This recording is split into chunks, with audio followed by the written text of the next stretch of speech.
How's it going, everybody? Welcome to the channel. This is Big Day Dave, and this is the 4th stream here on Calmsden Farm. How's everybody doing tonight? I hope you're having a fantastic day so far. It has been a crazy day today. Holy smokes. I hope everybody's having a fantastic day so far. Let's see, we are joined here by Jonah saying see you at 9:30. That's awesome, Jonah. Can't wait to see you here. Pippa, how you doing? Hope you're having a fantastic day so far. Says hi, everyone. Also says, how is everyone today? Doing fantastic. A little exhausted, but doing fantastic. Ken, how's it going? Hope you're having a fantastic day as well. Says, what up, everybody? And what up, people? Oh, what up, Ken? All right, so let's go ahead and get this party started. So I am joined here today by the newest Tier 3 channel member. I am very pleased to announce I'm joined here by Farmer Groot. Groot, how are you doing tonight? I'm doing good. How about you? I'm doing fantastic. Thank you for asking. Before we get going, do you want to give anybody a shout out before we get rocking and rolling? No, I just wanted to say thanks for letting me join you tonight.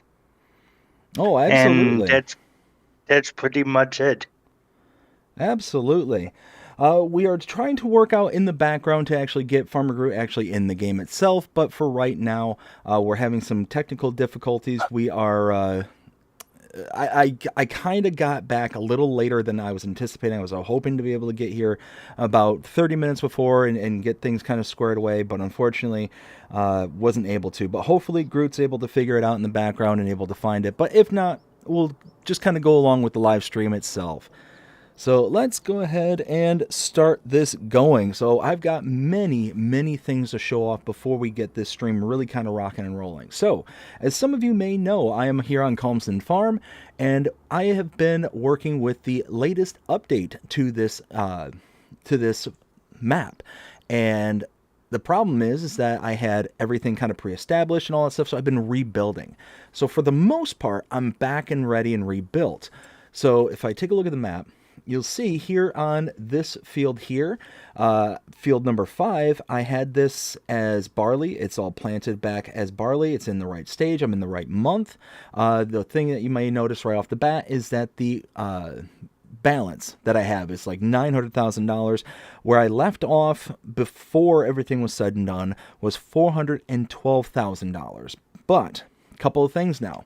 So I had a huge pile of stones that was squirreled away right over there. I don't have those stones anymore because, again, it's a new save game. Don't have access to those stones. So I kind of gave myself a little bit of a buffer based on the average price for selling stones at that point in time. And speaking of which, I need to double check something just real quick. But let's see, normal economy. Whoops. Let's see. Just doing some quick cleaning up. Periodic plowing is on. That's right. I want stones on. I turned them off because I just wanted to get through as quickly as possible. All right, so everything should be back up and running the way I anticipate it to be. Let's actually turn on the markers so I know what's what. Okay, so the only problem is the fields that I cut before. So everyone may be aware that I cut this field here, this field here, this field here, this one here, this whole field over here, all these 3 fields here, and this section here. And I had over 1 million liters in the production point, the fermenting silo.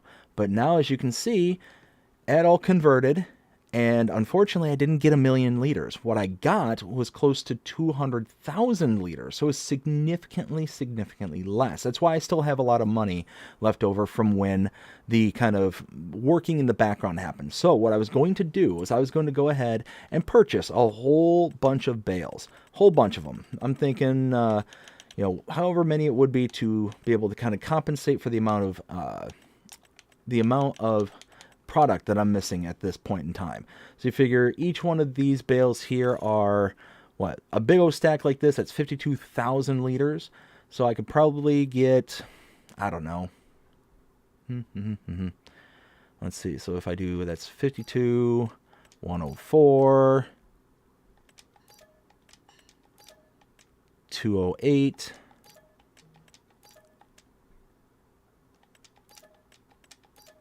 Okay. So what I'll do is I'll say that ought to be good enough. If I go to the shop just real quick. Let's see, I can't teleport there. Even though the update did say that you could teleport, I'm not able to teleport up to that point. So there's all the bales. Now I'm just going to lease myself out a tractor to be able to get this stuff put into the silo and to be able to get that production point back up and running. So that's kind of all the things I wanted to kind of discuss just right off the bat really fast, so everybody kind of knew that everything's on the up and up. I'm not trying to game the systems or anything like that. Was trying to get it right back as close as possible. I made a whole bunch of notes and everything. The only thing I had leased out at the time was that Grimmy belt system that I had access to, and that's all I have at the moment. So you can take a look at this screen right here. Where is it? This one.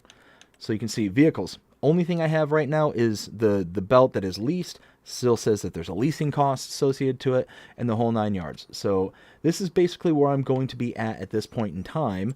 Let me go ahead and lease me a tractor. We're just going to lease a big old boy. The big Fendt Vario because it just goes a lot faster. There we go. 21 grand. And a bale trailer. Just something I can pick these things up like super, super fast and get this all taken care of really fast in the background or in the foreground. Let's see. We'll do this one right here. Auto load. All right. So now that we're kind of caught up to speed and understand where we kind of are at the moment, this will basically get us right back to where we were, and then we'll be able to go from there. Farmer Groot, have you had any luck being able to find the game up until this point? Yes.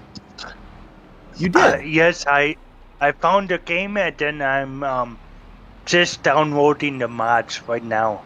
Oh, that's perfect. All right, cool. So yeah, we'll just we'll have you join when you get the opportunity to do so, and then we'll just kind of go from there. So just to kind of lay out what what I plan on doing, because there were some weird portions of this update. I don't know if everybody is familiar with it and what's going on with it, but I can't mow everywhere like I did. That's the whole reason why I don't have all the grass mowed. I would have held off for a couple of like a day or so on this live stream to been able to get right back up to kind of par, but because I kind of hit a snag, I didn't want to just start like scrambling and trying to throw things together kind of thing. So I just wanted to be like fully transparent. But the grass field to my left and the old cow pasture that's out behind the cow barn are the only areas now on the map that I can mow. And you can see I did mow them. They're back up and running. Whoops. Hey. Yeah, so you can see they're back up and running. They're fully grown in, and I actually had to plow out and replant these, this one and this one. But everywhere else, everywhere. So this area down here to the south of the farm, this area back behind here, and this area back behind here, I can't do anything with that grass. I can't mow it. I can't do anything with it. So that's the whole reason why I'm kind of going this route and why I kept the extra money up until this point. I'm going to lease out a whole bunch of equipment. I'm going to get that money back down to a reasonable final value. But I just wanted to just kind of be fully transparent up until this point. Let's see. So that got us 159,000 liters. So that's going to be good. So, in the meantime, Farmer Groot, how about we kind of get to know you a little bit better? So, how long have you been playing Farming Simulator? I've been playing since FS19. FS19. Okay. Yeah, so one day I was went to a local video game store, and I was looking around, and I seen there was a Farming Simulator 17 on the shelf, and it was $8, and I'm like,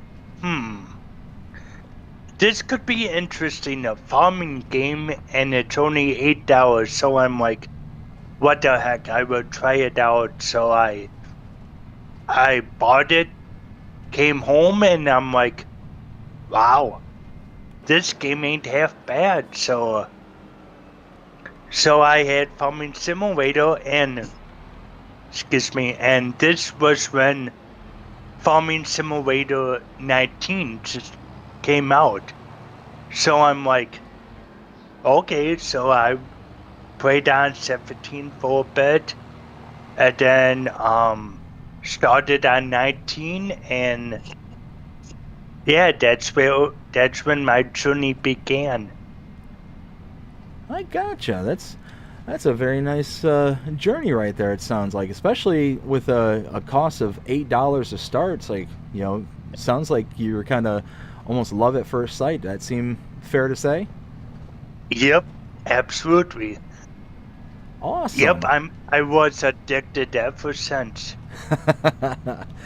So would you say that this is your favorite game, or?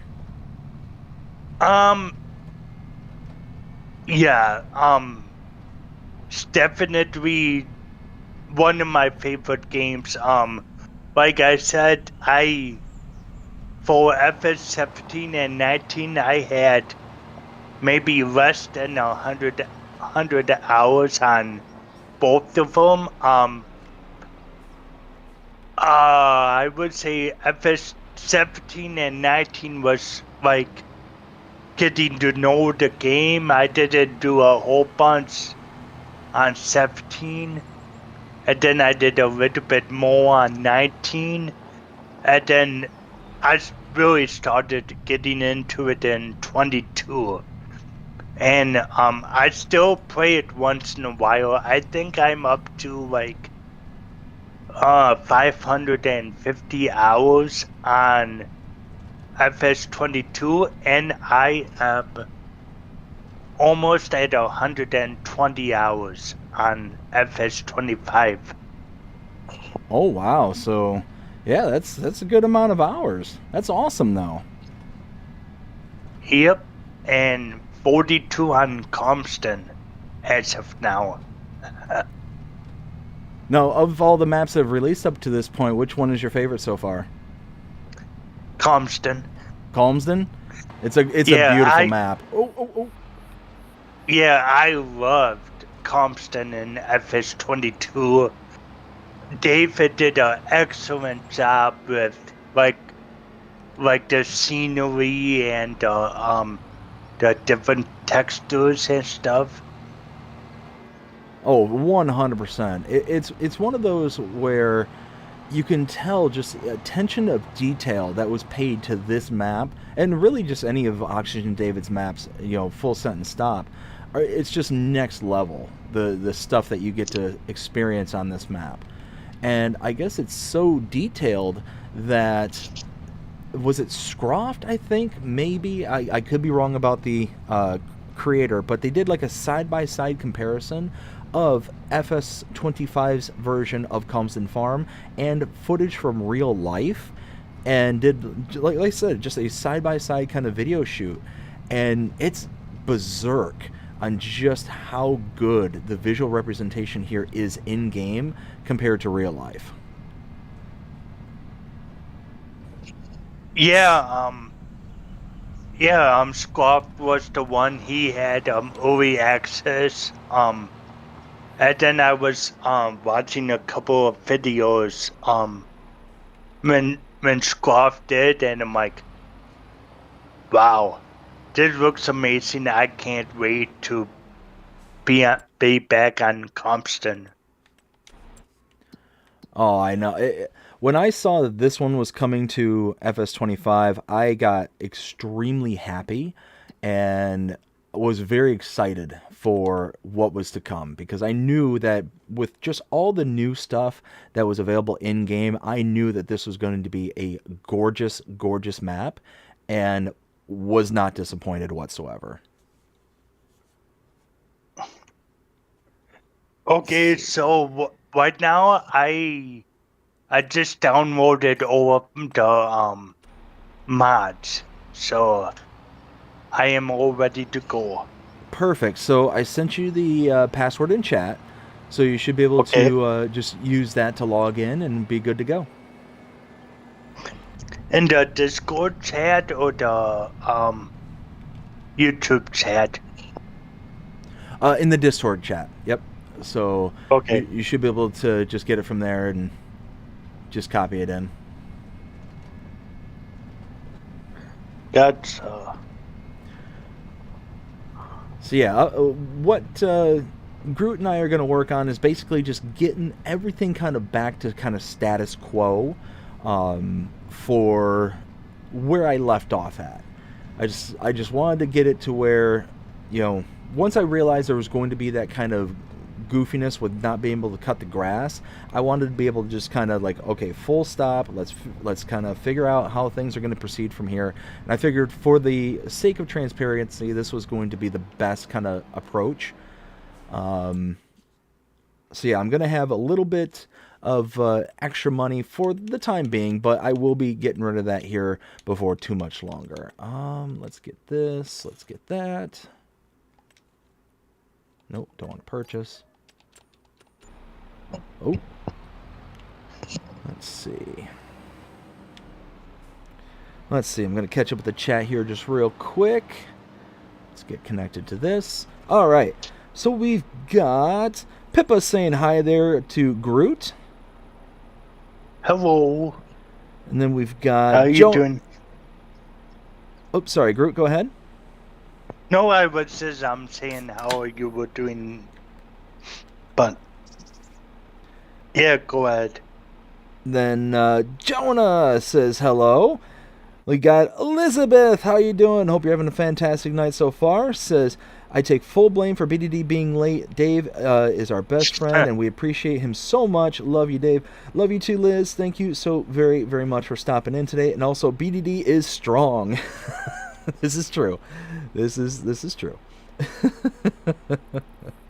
The reason I was so late, Groot, and I didn't get a chance to explain this to you,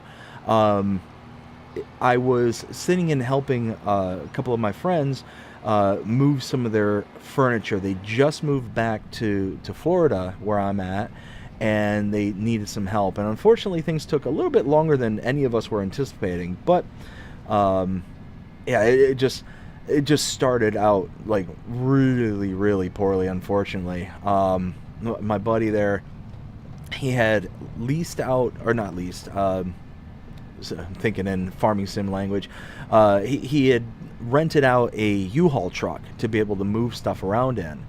And unfortunately, he wasn't able to pick up at the location they told him to pick up. So we had gotten to the pickup location, or at least the place that he thought he was supposed to be. And they're like, oh, you're not supposed to even be here. You're supposed to be in such and such location, about 40 minutes away. Oh, there's Groot right there. Yep. Let's see.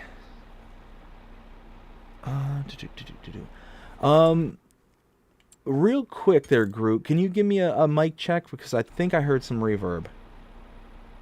Hello. Okay, so you've got audio coming in from the game itself. Can you go to your settings and go to, I believe,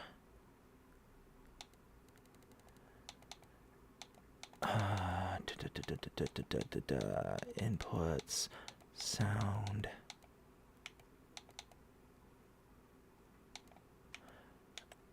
Okay, under settings and under general settings, scroll all the way down to where it says sound, and in that category listing, it'll say voice input mode. And I believe you need to turn that to off, because we'll all be able to hear, and you and I will be able to talk through Discord. But unfortunately, it's piping through multiple times. So what do I do? Oh, it actually looks like it stopped. Oh, I'll take that as a win. cool. Oh, now it looks like it came back. I don't know what's going on. Anyways, so if you go under your pause menu and go all the way down to the little cog wheel down at the very bottom and where it says settings. Yep. And then go into general settings, the tab up at the very top. Okay. Scroll all the way down to the bottom where it says sound.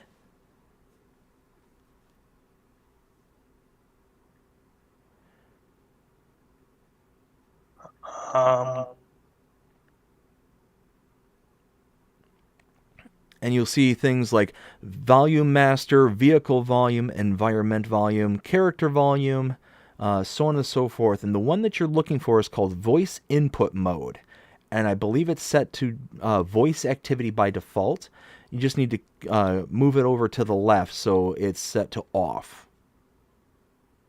It won't let me go down that. Oh, never mind. So can you say that again? Sound. Here. That's my mic. Mute the game volume. There we go. So yeah, under sound, you'll see where it says like volume master, vehicle volume, environment volume. Down below all that, you'll see a voice input mode. Okay. It should say voice activity. Just move it over to where it says off. Okay, got it. There we go. Perfect. Now it's definitely not piping through anymore. Okay, technical difficulties. I do apologize, but we are going to get there. So anyways, like I was saying, let's go back to this. So Groot, let me give you the permissions that you need in order to be able to grab stuff for the farm. And I think you need to be under... Oh, no, you're already under there. Perfect. So farm management, Farmer Groot. Let's see. We want you to be able to do that. Do that.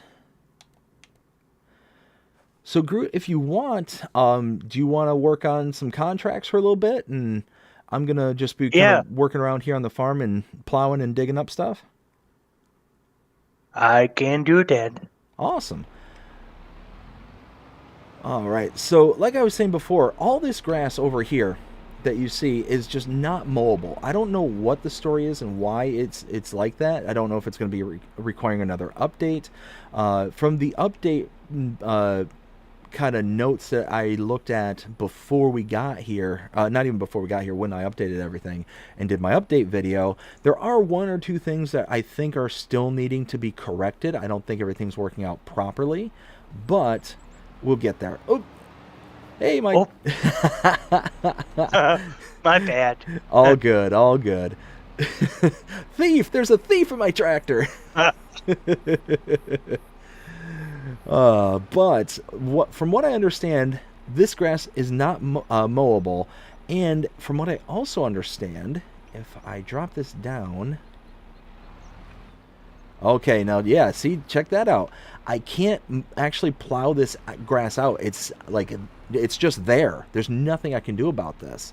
So, the way that you fix it, or the way that you can kind of change things around, per se, let's park this over here. So, if you go into the build menu, which is, again, the whole reason why I kept all that extra money was because of all this. Nope, down here, if I go to painting and then I repaint this whole area, and you can see it is plowed in there. It is a texture there, or I did affect the texture, but I didn't affect like the grass itself. Now to get rid of that grass, let's change that to a circle. Yeah, see, there you go. So now you're able to actually kind of affect the way that it works from here. Now, if I kind of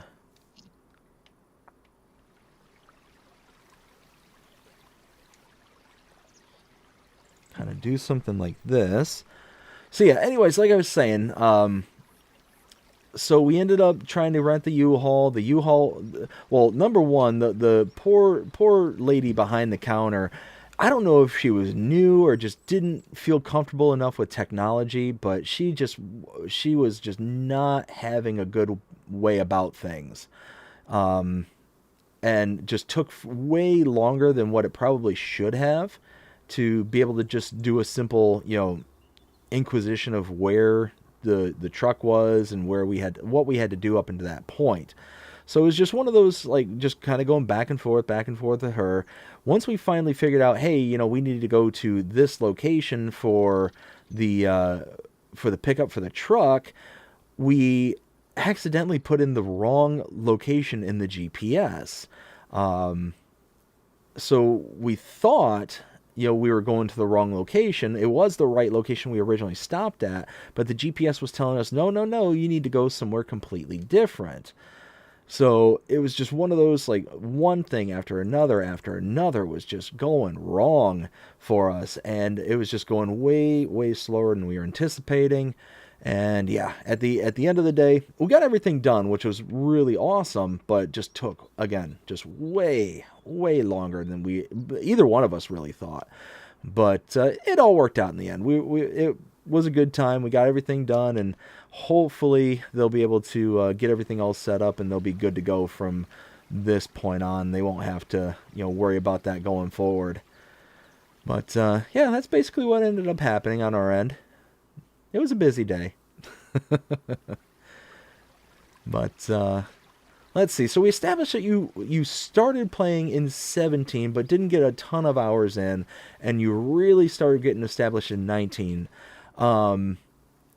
So of all the versions that you've played, what would you say would be your favorite map?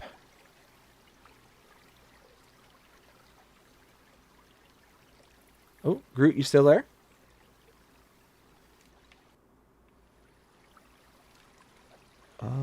What happened? Farmer Groot, can you hear me?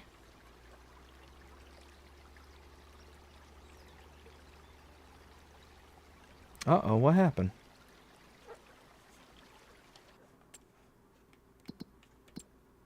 Oh, he's still in here. Yeah, that's... Groot, if you can hear me, or if you return to the call, I'm not sure what exactly happened, but... okay, let's do that. Now we got the outer edge kind of defined there, so we'll just kind of... Oh, Groot, can you hear me?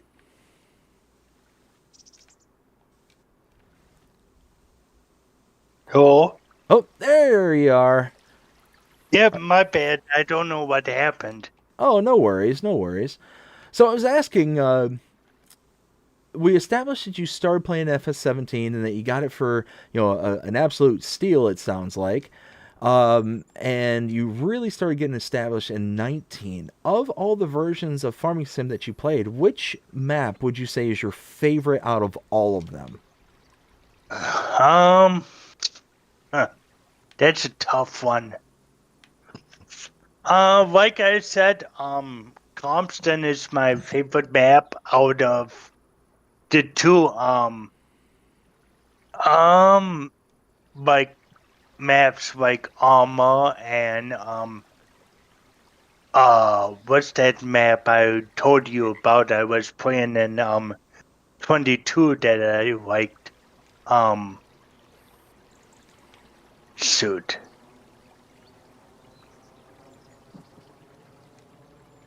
I don't know, mind drawing a blank right now,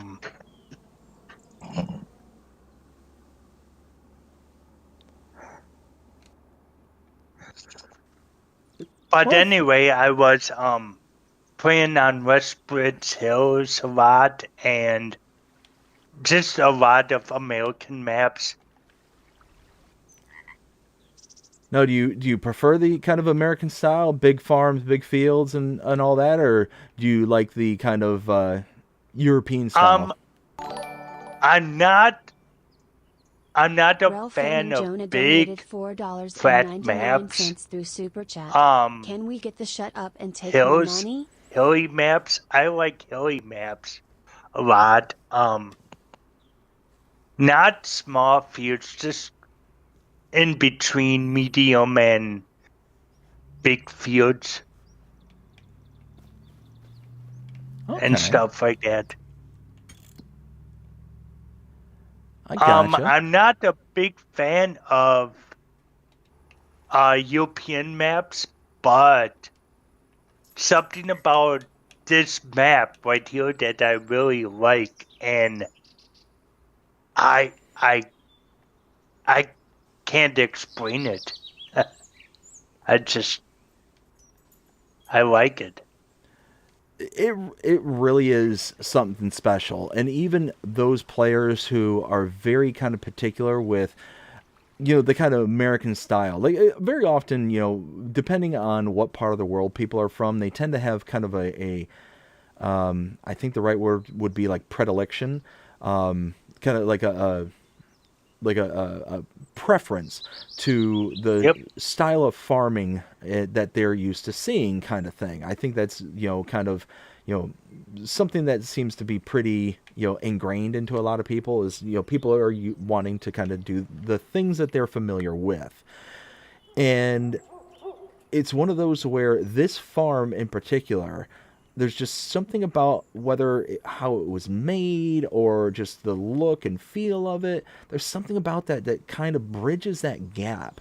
And I can't personally put my finger on it. I can't like articulate as to why that would be or what is the kind of driving force behind that, but you know, I can certainly sit here and say that it's definitely a thing.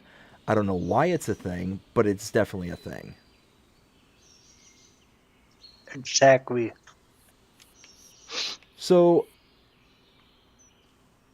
when you had, uh-oh,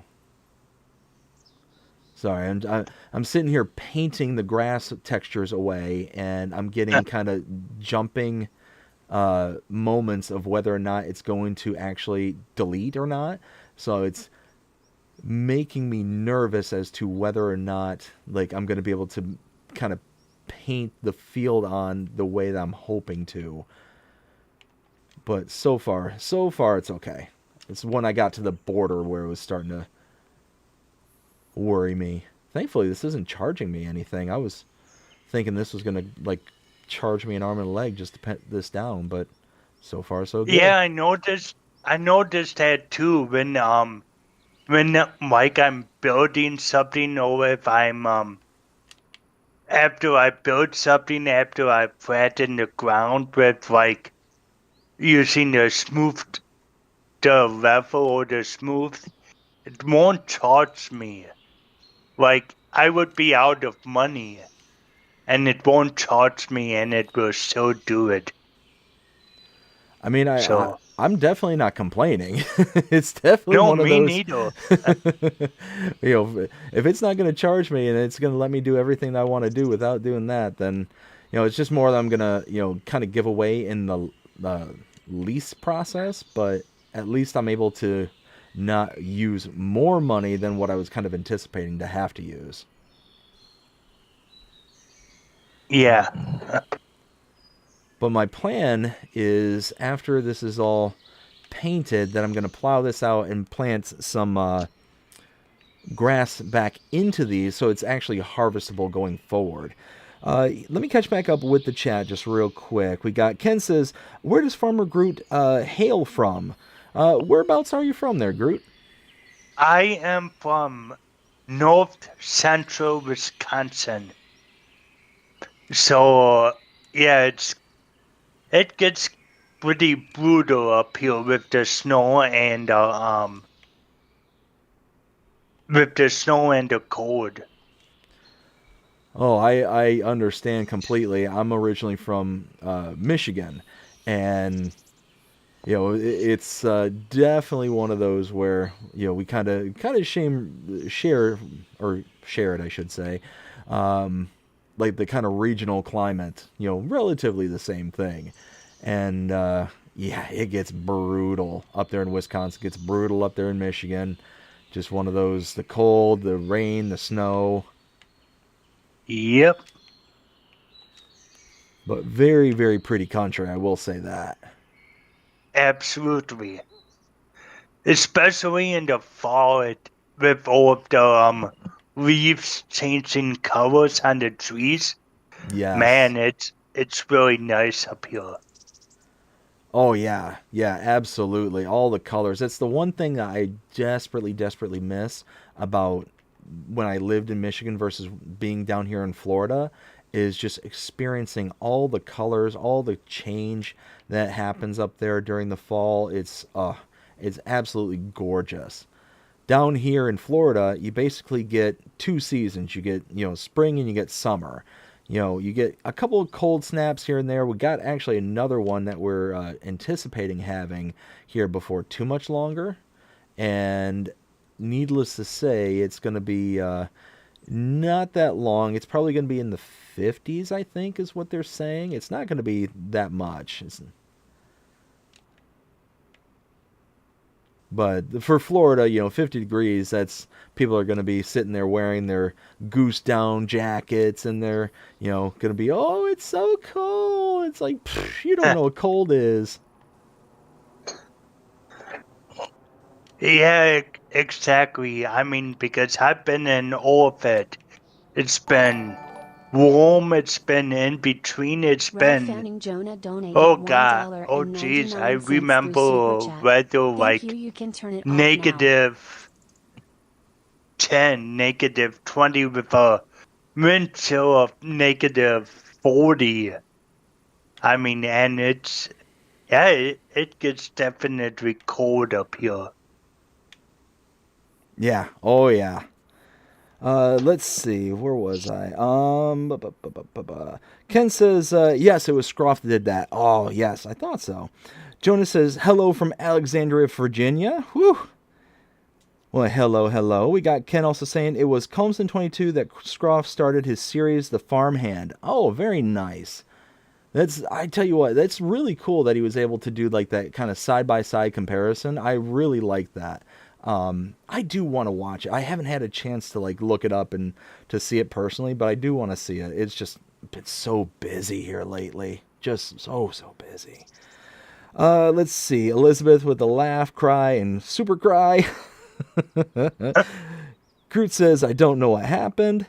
We got Jonah with the $4.99 super chat, says, can we get a shut up and take my money? I appreciate the super chat, Jonah, and unfortunately I left it on a little bit longer as I got distracted and forgot, but I turned it off. We got Elizabeth also saying, hey, Farmer Groot, what made you interested in the game? Was it inspired by experience with nature?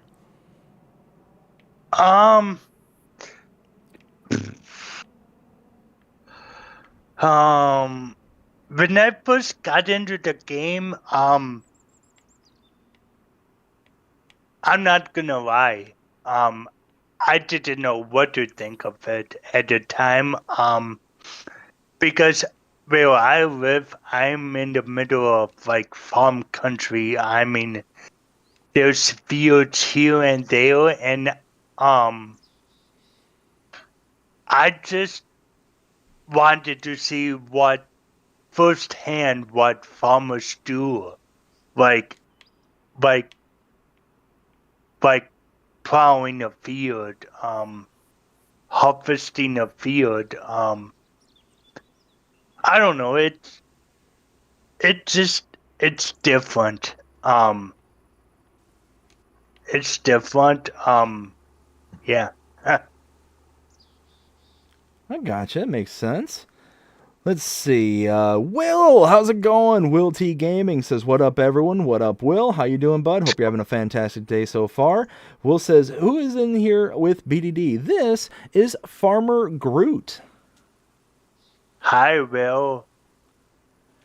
Let's see. We got Gold Gaming. How's it going, Gold? Hope you're having a fantastic day so far. Says, howdy, neighbors. Will says, we got a lot to talk about tomorrow. Oh, yes, we do. For those who are not familiar with what Will's talking about, we've got another agribusiness tonight, starting tomorrow at 9:30 p.m. Eastern Standard, where we go over a whole bunch of different stuff like mods and maps, as well as a bunch of the news that happened throughout the week. And as a lot of us are probably familiar with, we got a lot to discuss. A lot of stuff happened this week. So looking forward to that. Let's see, just getting this last little bit painted, and then, yeah, there we go. Now we can start plowing and defining the fields. Nice. Let's kind of round that. Yeah. So I'm not going to be able to get this as like far out as I did before. Like I can't get the tool as far as I'd like to. If I kind of ride it like this, I can get a little bit further out. I'm going to take a hot minute to get out to the corner there, but that isn't going to be a big deal. Let's see. It is, let's see. Gold Gaming says it's here in Texas now. Sorry there, Gold. What are you referring to? What's in Texas now? We got Jonah saying thank you. You can turn it off now for $1.99 super chat. I appreciate it, Jonah. Thank you very much. Ken says, what up, Will Gaming and Gold Gaming? We also got Ken saying Farmer Groot, Will T. Also got Pippa saying, bye for now. I'm going out for tea with my mom's birthday. Like I said, Pippa, I hope you had fun while you were here. And you have yourself a fantastic rest of your day. You already told your mom happy birthday for me, and I greatly appreciate that. Hope you have fun going out for some tea. You take care, and we'll see you again next time. We got Will says, Ken! And then says, thanks, Ken. Let's see. Will also says, what up, Farmer Groot? Hello, Bill. Let's see. Will also says, Agribusiness Tonight, where we go over mods, update news, farm sim talk, and play the game. 100%. Also says, don't forget to subscribe, like, and share the video. Thank you, Will. I greatly appreciate that. Also says, don't forget I'll be doing a birthday stream on the 21st. Absolutely. All right, so we are just trying to get this last little pocket of grass. There we go. All right. We'll call that good to go. That should be all the areas. Actually, you know what? There's one more area that I can do.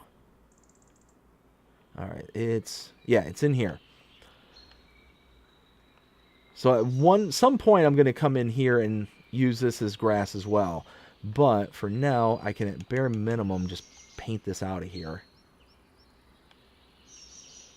Yeah, so like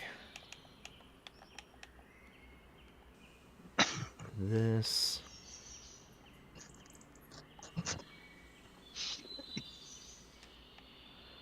All right, so Groot, we established some of your favorite maps.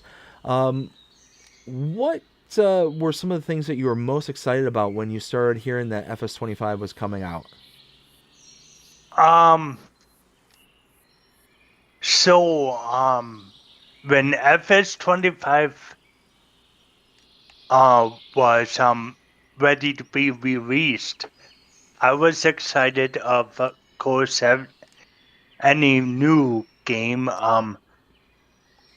The one feature that I was waiting for is the GPS, was the guidance lines, because I cannot harvest in a straight line to save my butt. But with the GPS, that took care of all of it.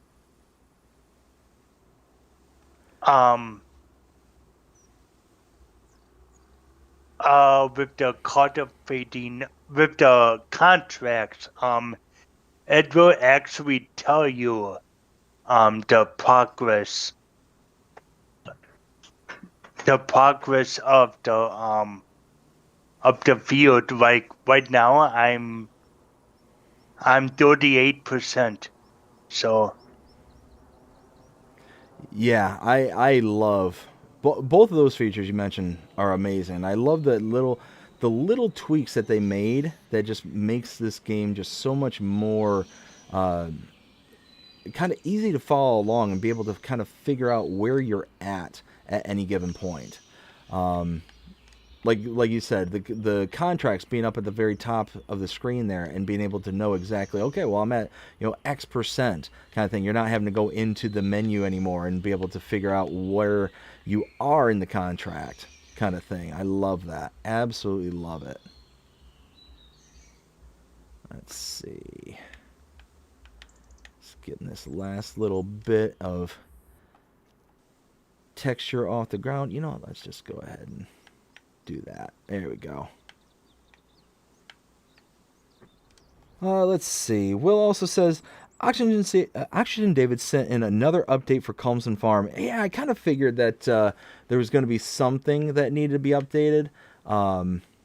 Just based on what I've seen, I'm hoping that it's not going to require another update, because I don't want to go through all this again. Nope.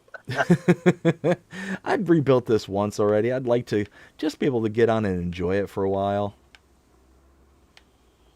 There we go. Now we're cooking. Let's see. Also says, what does everyone think? Or no, wait. For my birthday stream, we'll be on Peligny. Ooh, very nice. What does everyone think about the first DLC, the Nexat? Love it.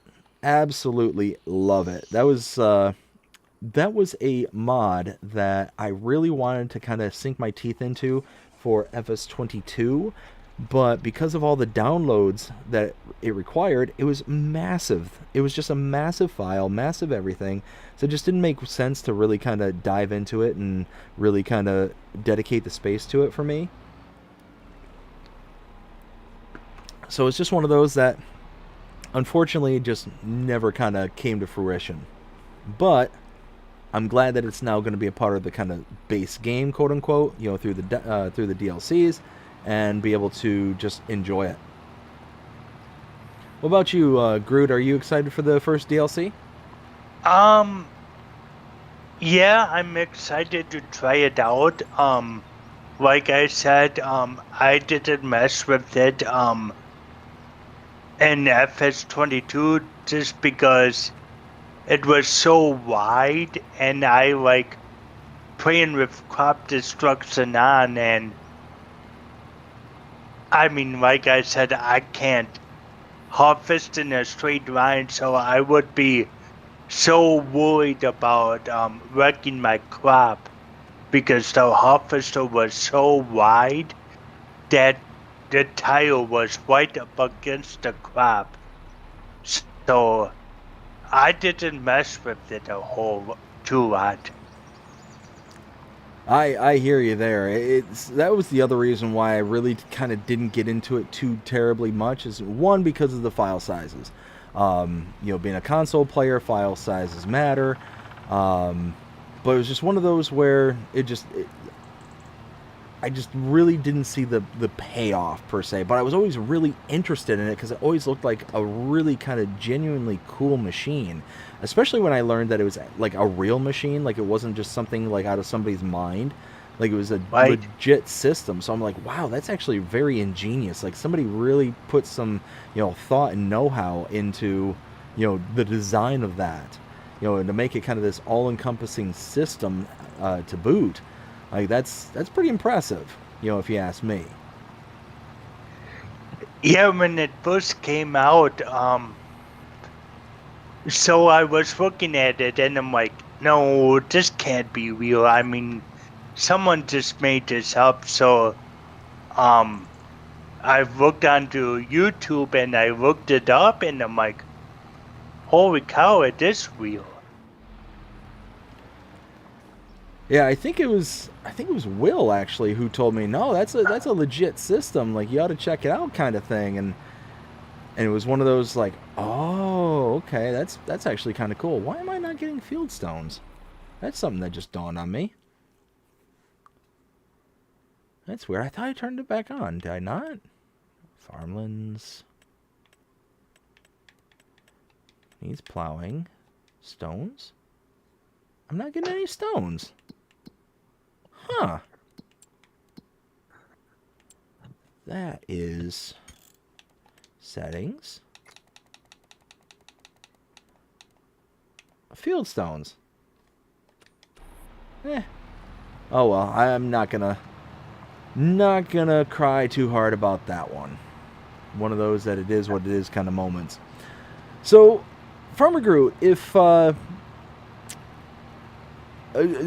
kind of system do you play on? Do you play on console or are you on PC Mac? I am on PlayStation 5. Gotcha. As of right now, I have no desire to play on PC. Just mainly because I have nowhere to put it in my room. and if I did, someone showed me the menu, the control layout, and I'm like, that's a lot of buttons you have to memorize, for the plow and stuff, to lower the plow, and I'm like, yeah, I'm not gonna remember half of this stuff, so. I'm right there with you. It would definitely be a big adjustment going from a console to like PCs and Macs. It would definitely be a lot more stuff to kind of pay attention to, making sure that you're, not too far away from any sort of like help menu kind of thing. Yep. So, what's your kind of favorite thing to do on Farming Simulator? Do you have any preferences as to the kind of crops you like to work on? Do you like have certain jobs that you prefer? So mainly, I like doing all the crops. I haven't done sugar beets, sugar cane. I've tried all of the new crops, like the green beans, the peas, and the spinach. I would say the spinach, doing spinach is my favorite thing, just because the capacity of the harvester is so big. Yes. It holds what, like, I would have to say 35,000 liters or something like that. I don't know, it's been so long. Oh yeah, no, it definitely holds a lot of product, but yeah, between I think it's between peas and spinach, they hold like an absolute ton. It was the was it green beans is the one that holds like 10,000 liters, if that, and you've got to empty it out like every 2 seconds. It feels like. Yep. Actually, I thought that was the peas. I thought the pea harvester only hold like 5,000 or something like that. You're probably right. I don't recall which one it is, but yeah, you're probably right. So what's your least favorite job to do around the farm? The least. I would have to say, well, before we got a decent plow, I hate plowing with those angled plows. Yep. Just because it was so small and it took forever. I hated that, but since we got a new plow, I don't mind it. I would have to say,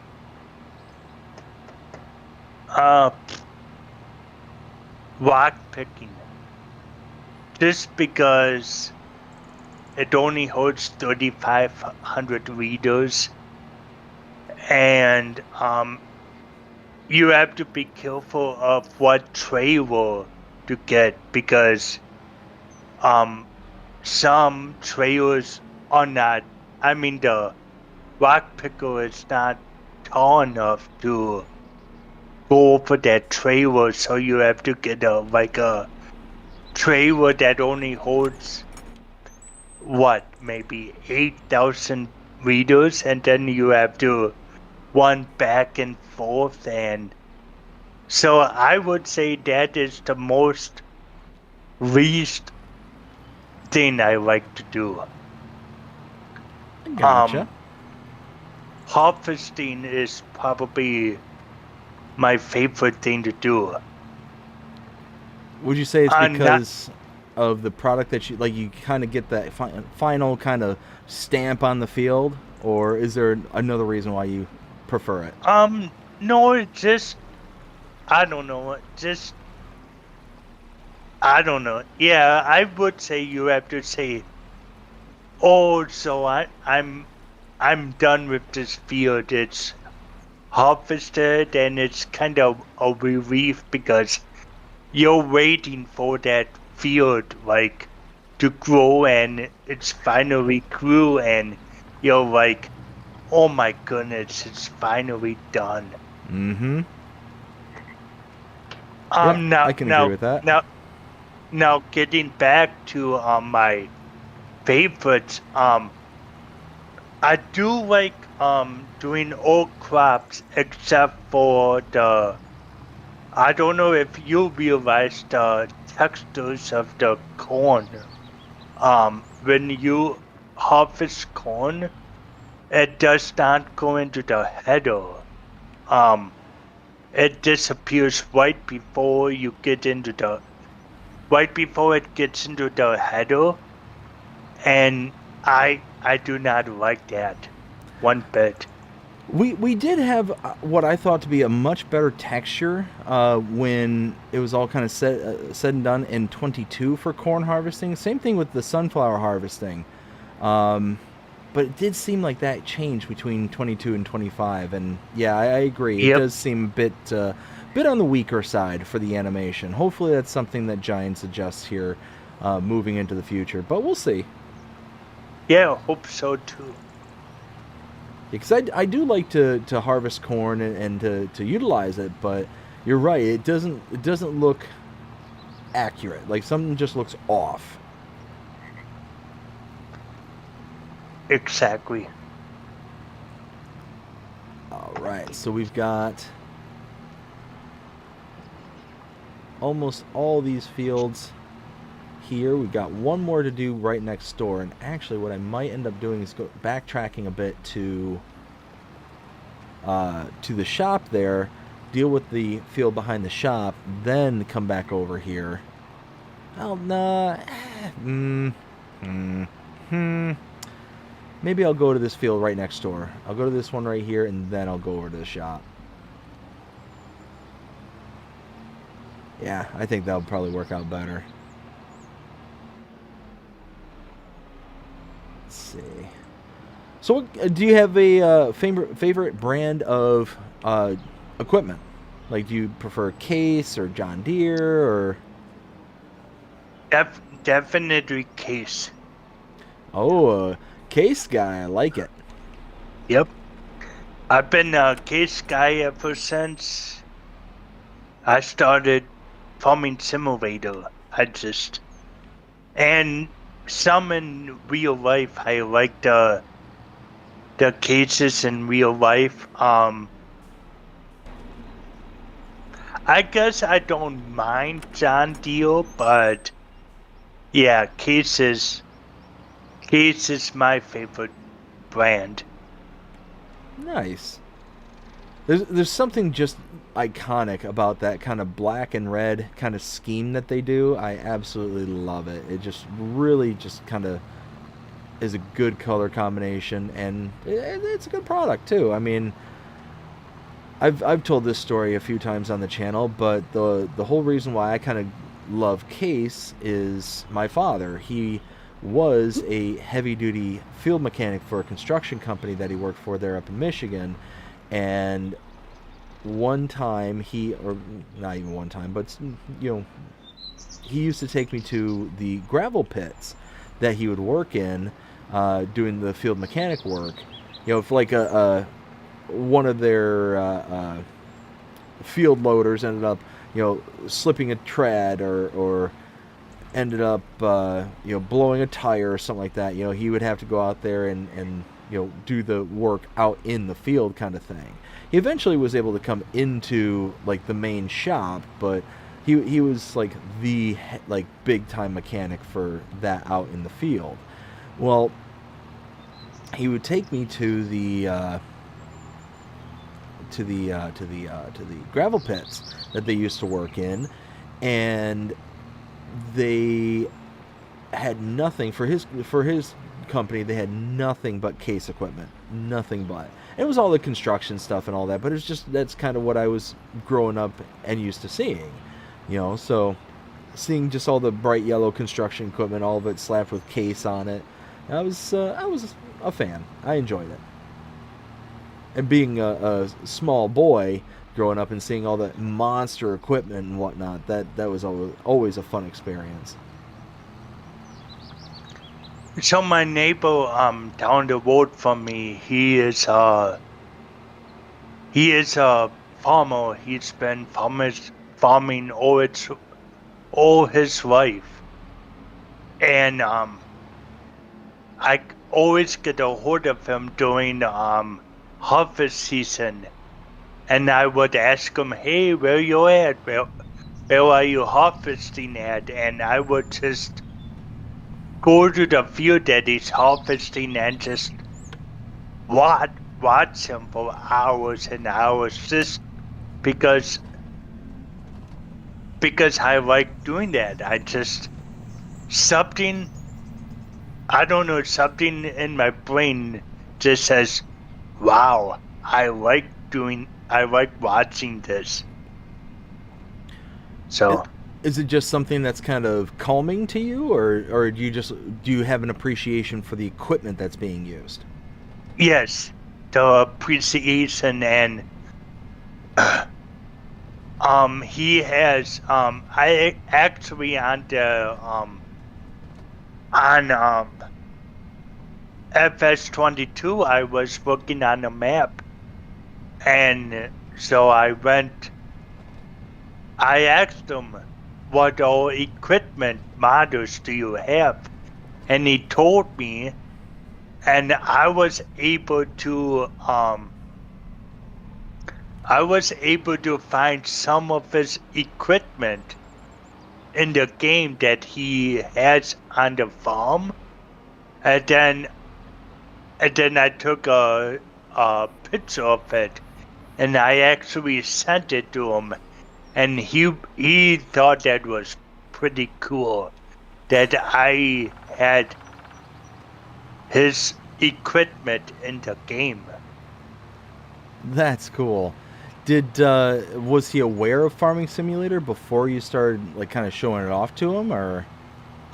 Yeah, I told him a couple of times that I do play Farming Simulator, and he goes, "Oh, that's cool. So you do mostly the same stuff I do." And I'm like, "Yeah." So it's kind of like I'm in your shoes, like with the planting and the plowing and the harvesting, and he thought that was pretty cool too. Oh, for sure. I'm sure that there's a whole bunch of farmers out there who'd be very interested to know that, hey, there's a game out there that kind of shows off, all the kind of bells and whistles that they get to deal with. I would imagine, at bare minimum, I would imagine that would be the case. It's one of those where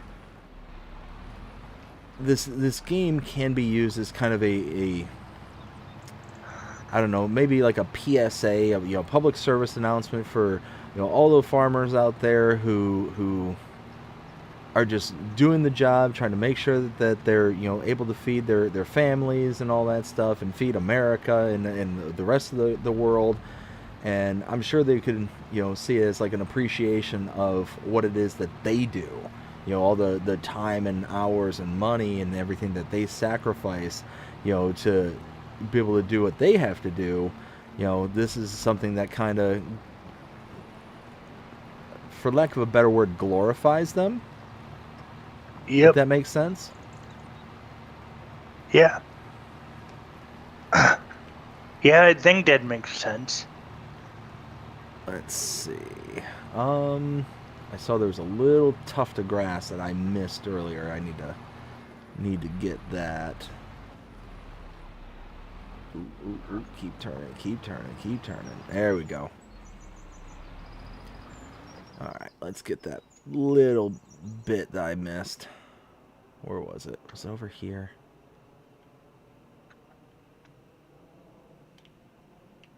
Oh, there it is. I found it. I found it. Oh, I can't get to it. Aha! Now I can. All right. Let's catch up with the chat here. I see there's quite a bit going on here. All right. Will says, Calmsden 1.1.1.0, one, meadow can now be mowed correctly. Oh. 2, all collisions and decals around the farm areas have been double checked and removed. No new save game required. Yes. Yes. That's awesome. Yeah, no, it's one of those, that was the other thing I found is the decal that wasn't removed from the cow barn. That was rather hilarious to me. I'm sitting there doing. For those who don't follow my channel, you know, like all the content that I put out there, and I put out quite a bit of stuff out there.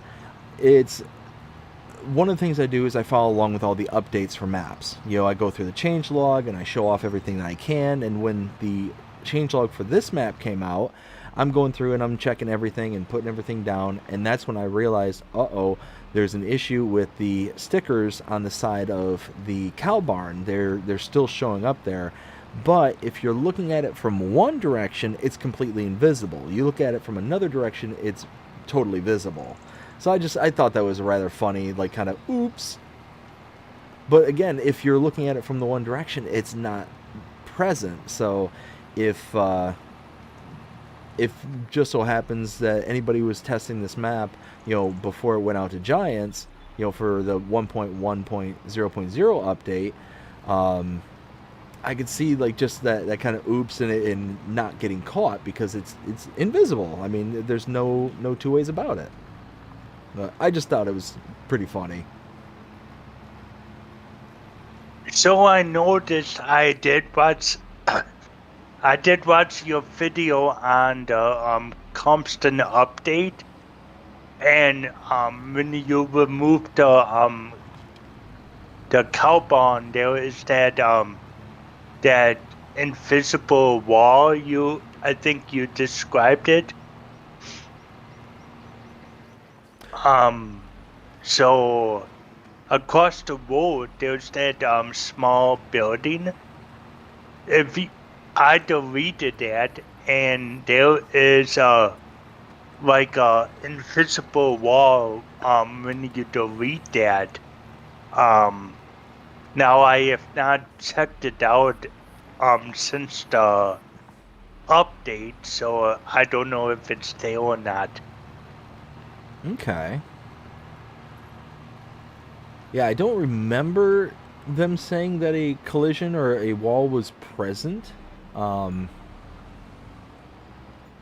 I don't remember. I don't recall off the top of my head. But like I said, what I appreciate most is when it comes to the map makers within the community. You know, somebody like an Oxygendavid, for example, is that they are not only committed to bringing us out the maps and getting them out as quickly and as efficiently and as beautifully as possible, but they're also committing to the numerous amounts of potential changes that are going to be needed.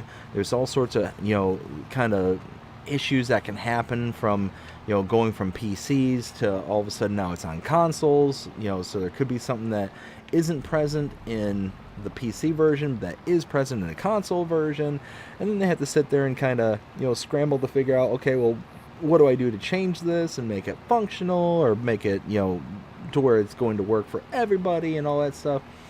At the end of the day, the modders and map makers, they deserve a heck of a lot of respect. They do a ton for us, and Absolutely. I'm very, very excited. One, just to be able to play this map. I'm excited to be able to play it and just, be here and have a good time. And seeing it in its full glory here on FS25 is absolutely amazing. But yeah, long story short, just glad to be here, glad to be on, and having a good old time. Let's see, we got Will also said, where was I? I think I left off. Okay, yes. The sprayer with the pack is 56 meters. Yeah, it's huge. It's a massive sprayer. Will also says, what does Farmer Groot think of the second DLC, or what does he think the second DLC will be? Performance on Plains and Prairies.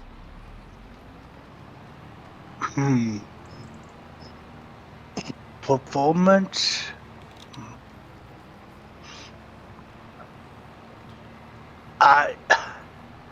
You know what? I have no idea.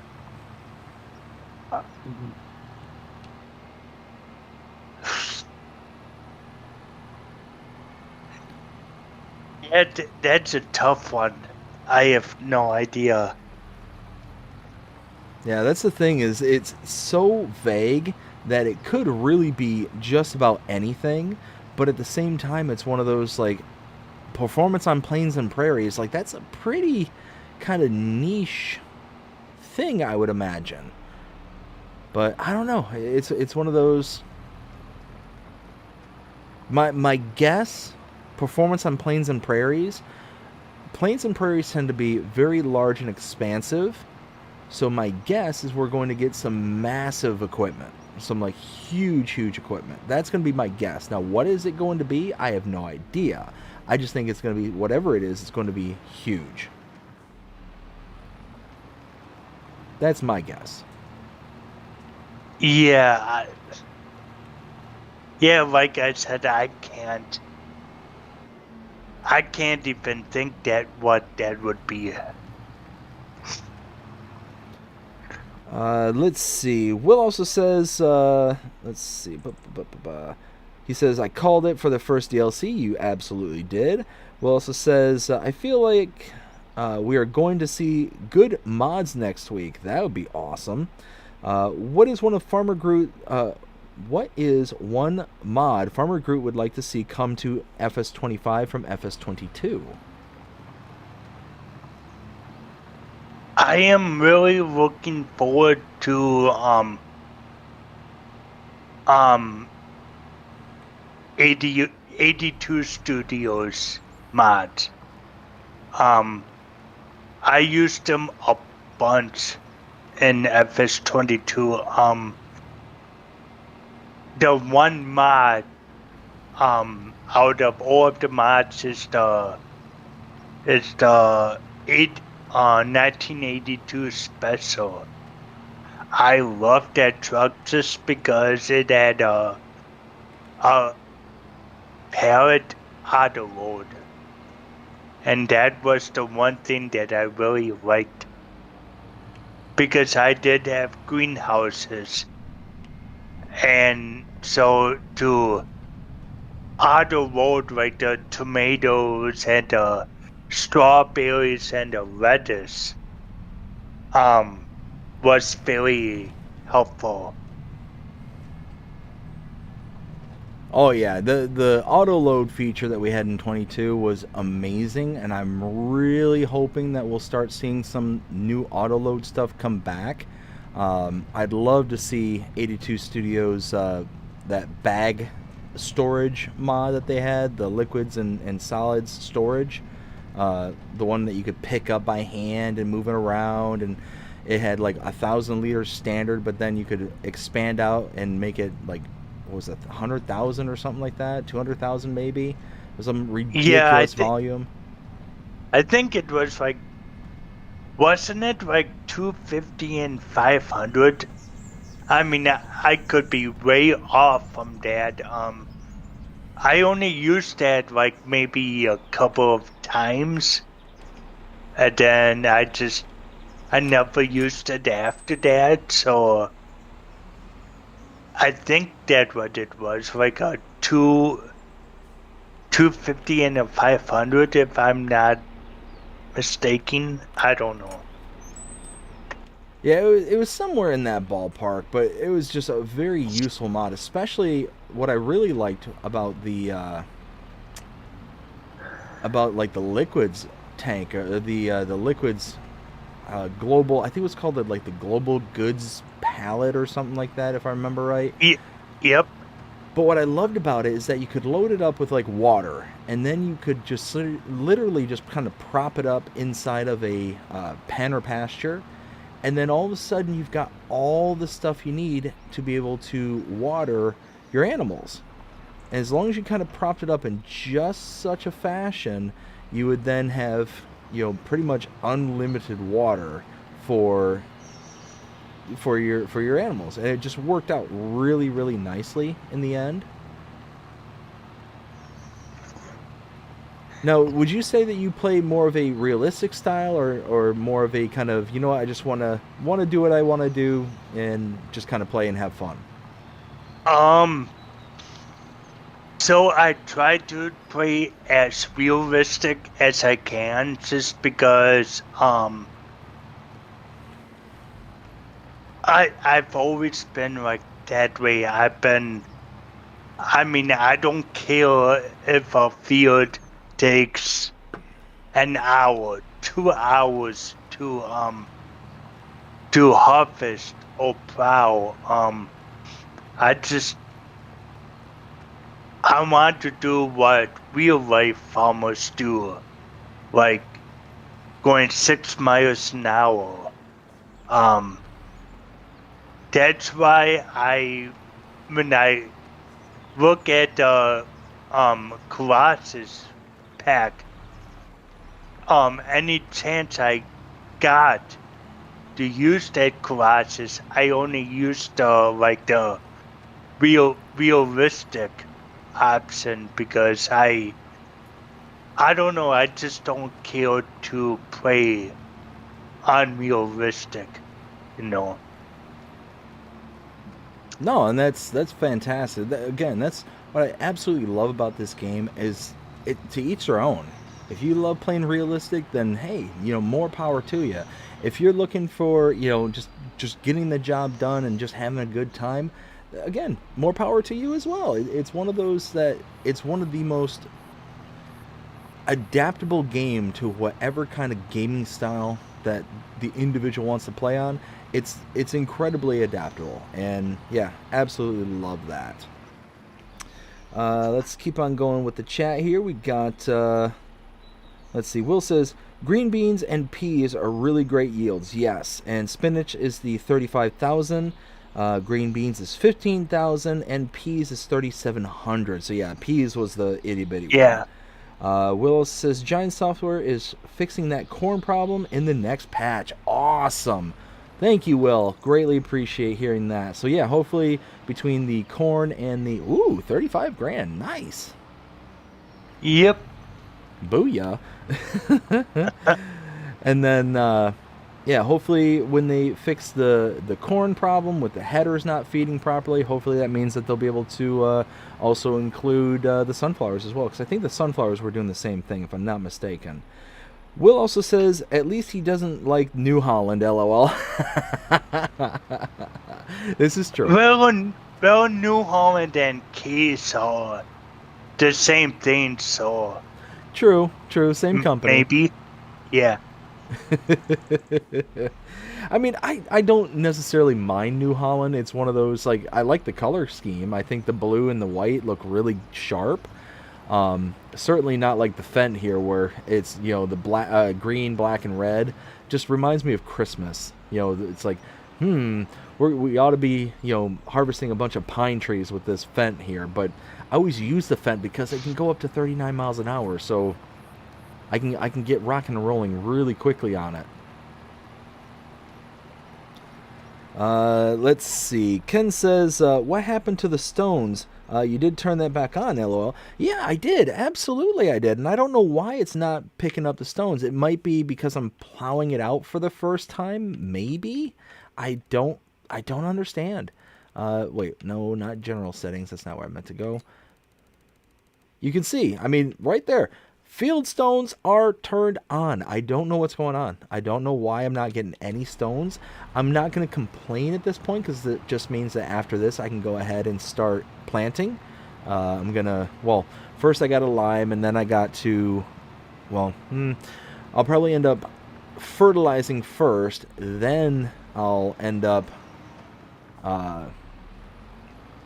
liming. Then I'll... wow, I am just... First, I will fertilize. Then I'll lime. Then I will plant with a seeder that has fertilizer also in it as well. So that way I'm able to kind of just rip right through it. Let's see. Oh. And then... Nuclear Salmon, how's it going? Hope you're having a fantastic day so far with the waving emoji. We also got Jaked Up. Howdy. How's it going, Jake? Hope you're having a fantastic day so far. Let's see. Haven't seen Jake in quite some time. Hope you've been doing fantastic there, bud. Hope that map's still coming along for you pretty good. Let's see. Nuclear Salmon says hello, BDD, Groot, and Jake. Hello, Nuke. Alright, so we're on, let's see, 1, 2, we got 3 more fields to plow out, and then we can plant them. Well, I'm hoping by the end of this stream we'll have everything kind of replanted and on a better trajectory to be able to harvest. But it sounds like the patch is going to fix that, or the next update is going to fix that. So that's all right. That's all right. Hopefully it doesn't like override the fields that I make and do all that stuff. But it also says no new save games required. I don't know. I don't know at this point.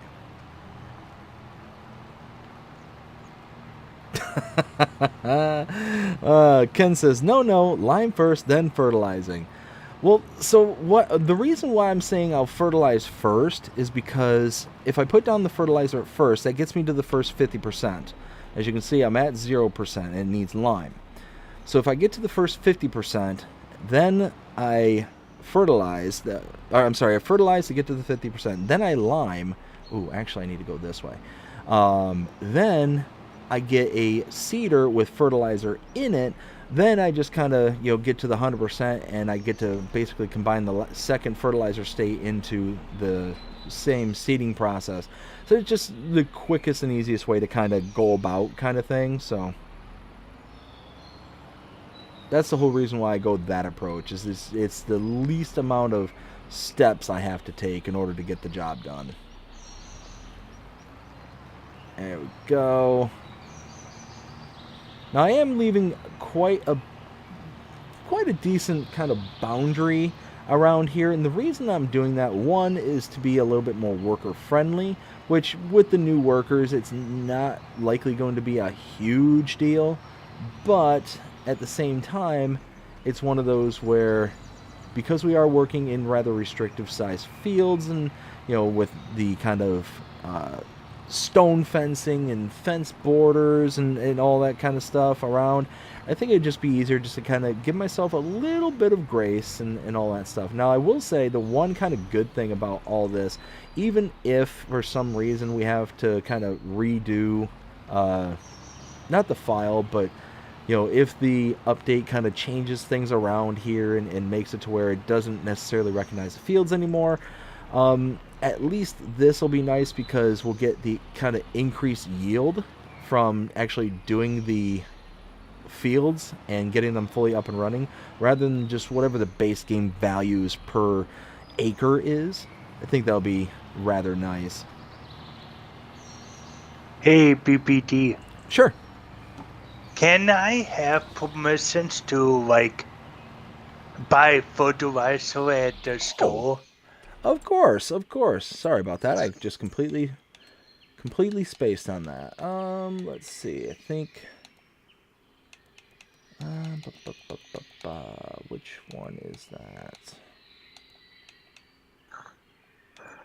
It's probably. Oops. I think it's that one.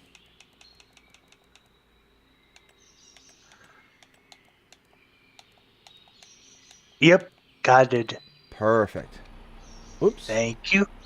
No problem. So, you've been playing since 2017, got a discount.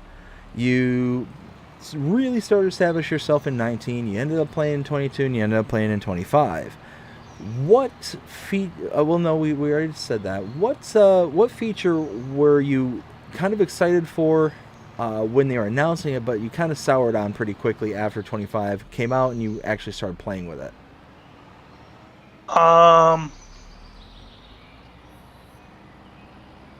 What feature?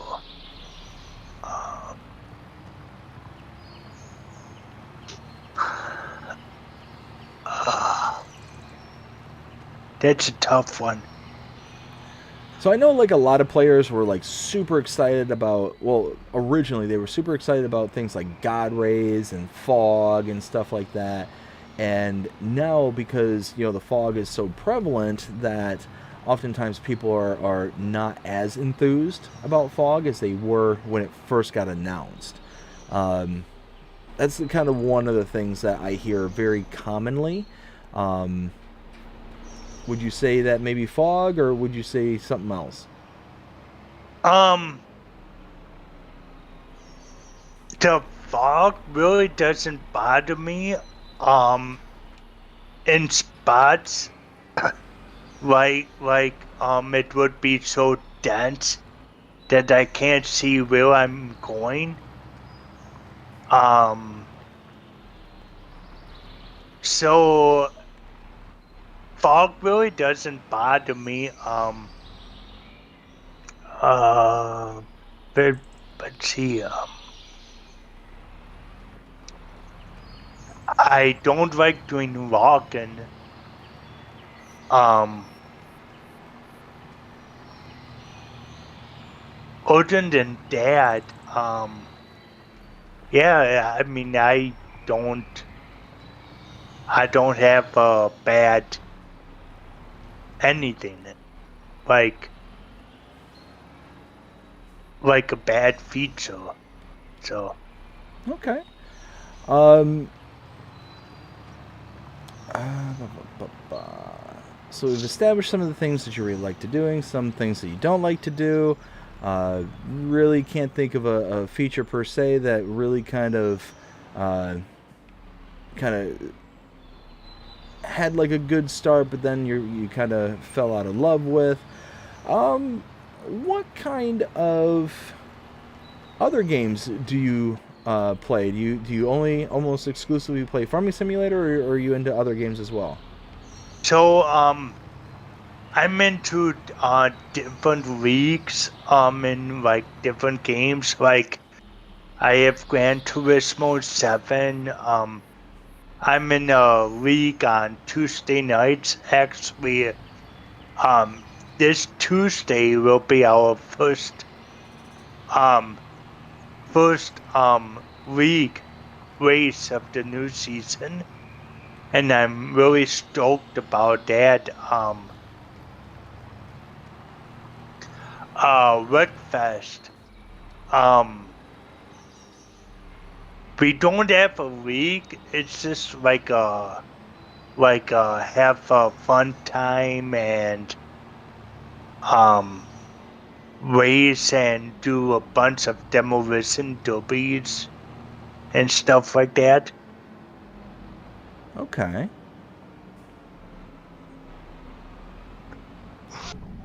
Any other games that you're into, or is it pretty much just Farm Sim and racing? Yeah. I also have a golfing league. I have a golf game that I play. It is called. Let me see. What is it called?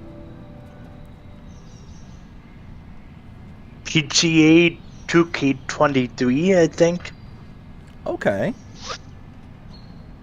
Yeah, I'm really into that game as well. That is a good game. I remember playing it for a little while when it first came out. Is there a particular golfer that you follow, or you just like playing the game?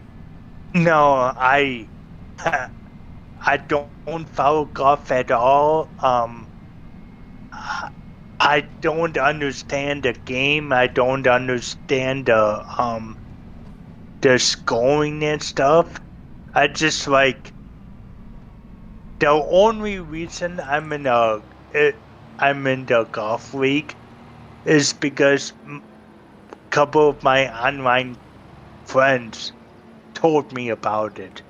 So that's the only reason that I'm in that golf league, and I've been in that golf league for, I would say this would be my 5th season, and I'm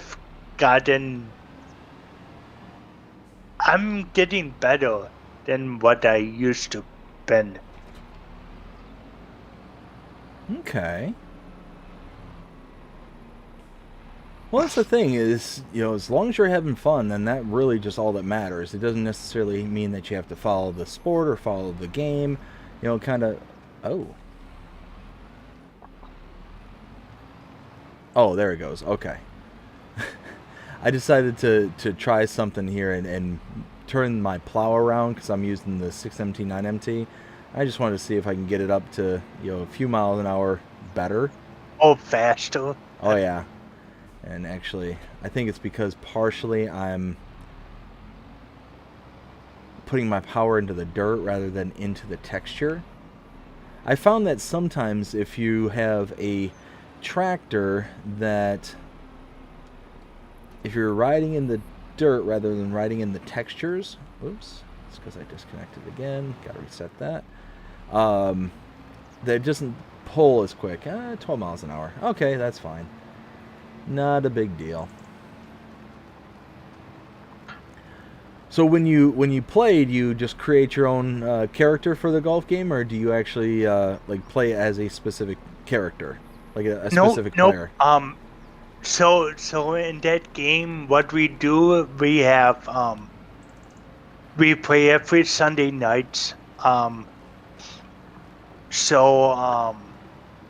Like one round we will choose a celebrity golfer that's already in the game, like Tiger Woods is in the game, and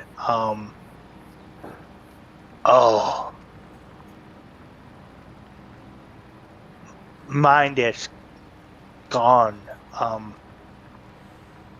Anyway, we select a celebrity golfer, and we play as that guy for like a round, and then the second round of golf we actually choose our own character, and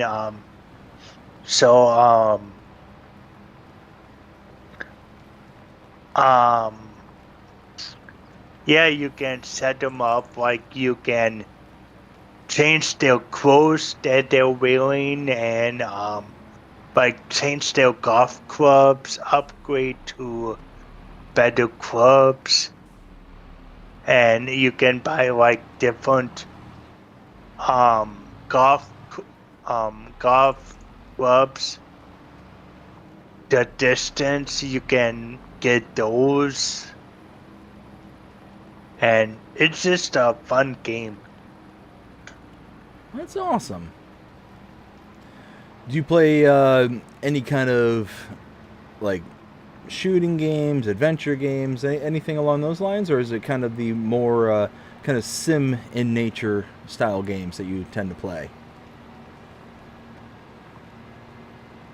No, it's mostly like the laid back games. I'm not really that good at pseudo games just because I'm too slow for the trigger. Like if someone jumps up at me, and they're gonna shoot me, I am too slow to to pull the trigger. Okay. I gotcha. Oh, lift that up.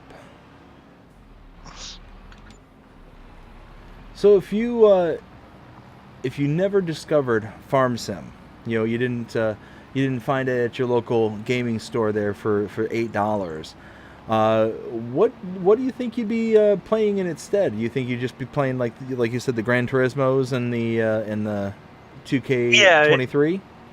yeah, exactly. If I didn't find Farming Simulator to be um interesting, I would play like the games that I listed, like the Wreckfest and Golf. And before Farming Simulator, I was a big sports guy. I would play like baseball and football and basketball. Being up So there I would, in Wisconsin, are you a Packers fan? I am, I'm a big Packers fan. Okay. Who's your favorite player?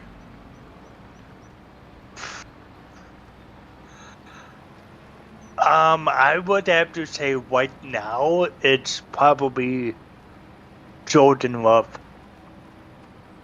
Okay. Unfortunately, I don't know who that is. I don't follow football that He, often. he's our quarterback. Oh yeah. Yeah.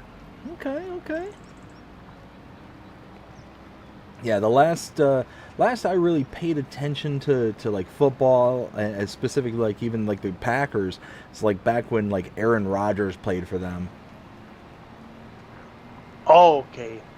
Like back in that era. So I'm completely disconnected to football and all that stuff.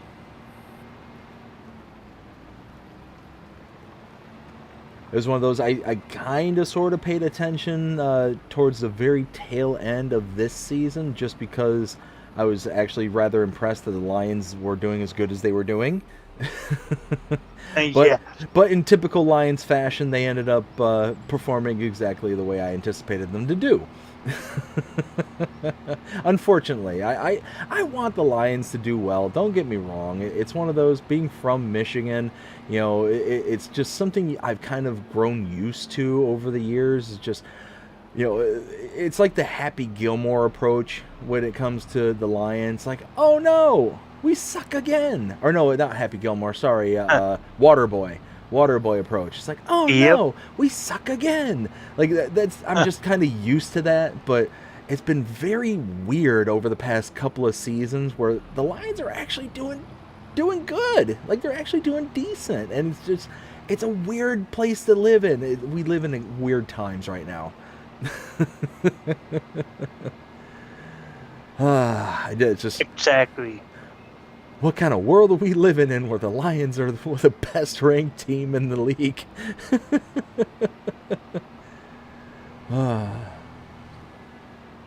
I just don't know. All right. So, oh God, Uh-oh. Did you do something? I almost tipped the tractor over. Oh. So, I did a contract, and when I accepted the contract, I forgot to press the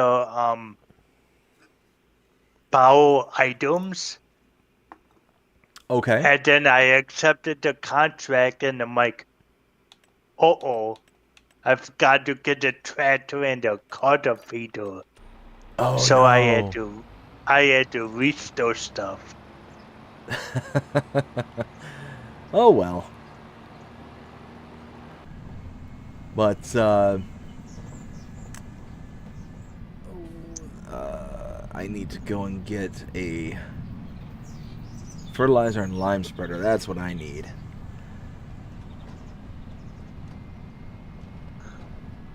So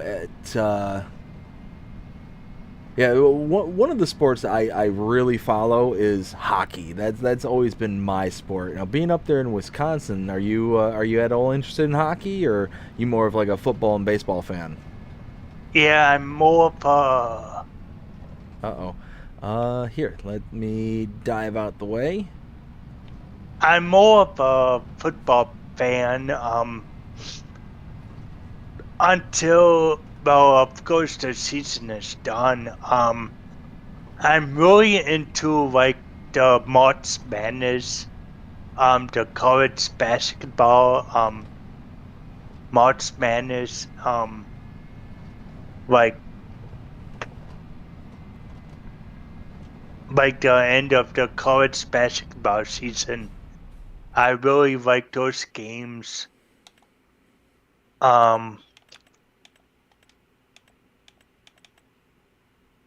Let's see. The start of baseball season is coming up soon.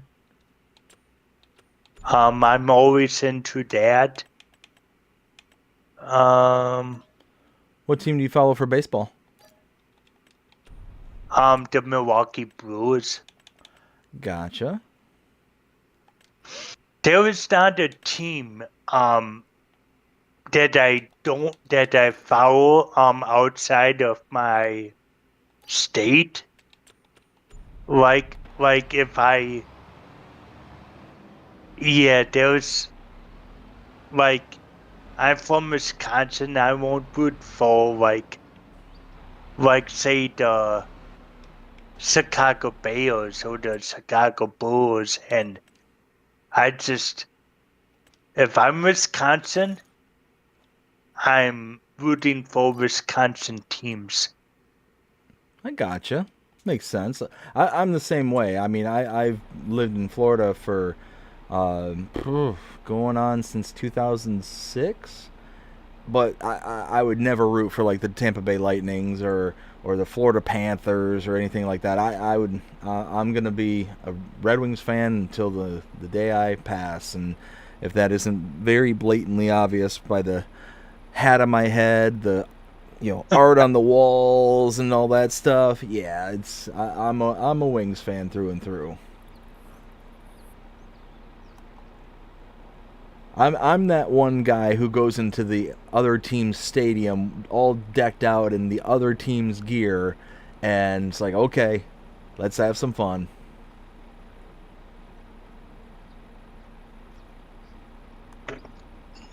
It's actually funny because the last Tampa Bay Lightning game I went to, I was reading an article, and the article was about all the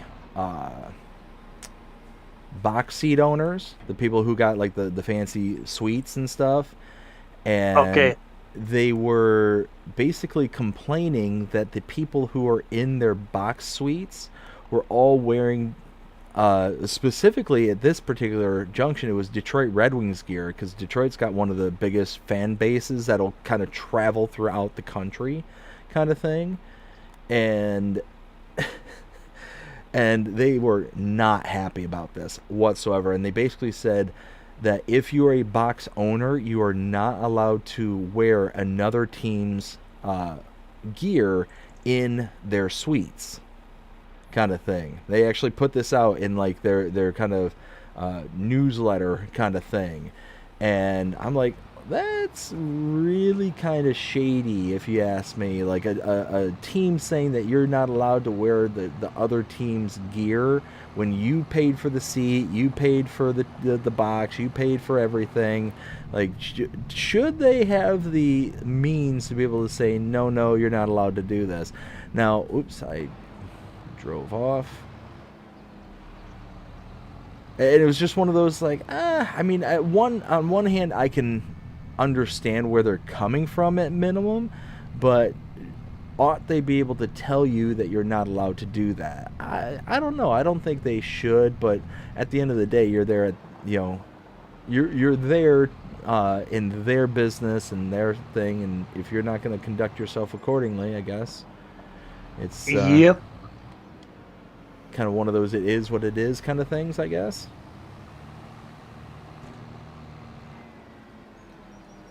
Let's see. Now that we have some fields established, look at that. I love it. All right, let me catch up with the chat here real quick. We got I think I left off with Ken saying that 12-meter plow, correct? Yes, so that was the 12-meter plow. It was the 12MT, Lizard 12MT, this one right here, in the 12-meter. So they got the 6, the 9, and the 12. I use the 12. Love it. Love that one.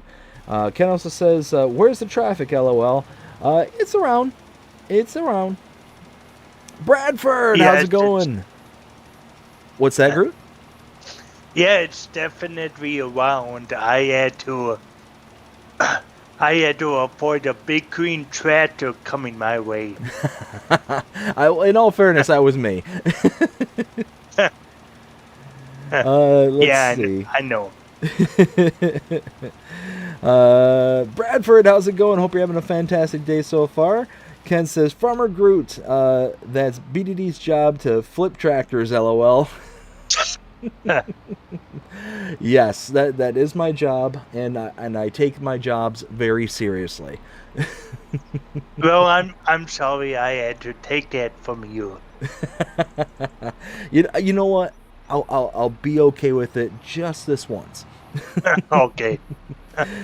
Ken says, Bradford! Bradford says, I thought flipping tractors was Jonah's job. Oh, Bradford. Burn. I love it. Ken says, LOL. I mean, Jonah's job is not necessarily flipping over tractors as much as it is kind of plowing them through other people's private property. That's kind of more along what he's known for. I'm known for the kind of flipping and getting myself in precarious situations. Oh goodness. Let's see. Think. Yep, there we go. We're all good to go from there. So.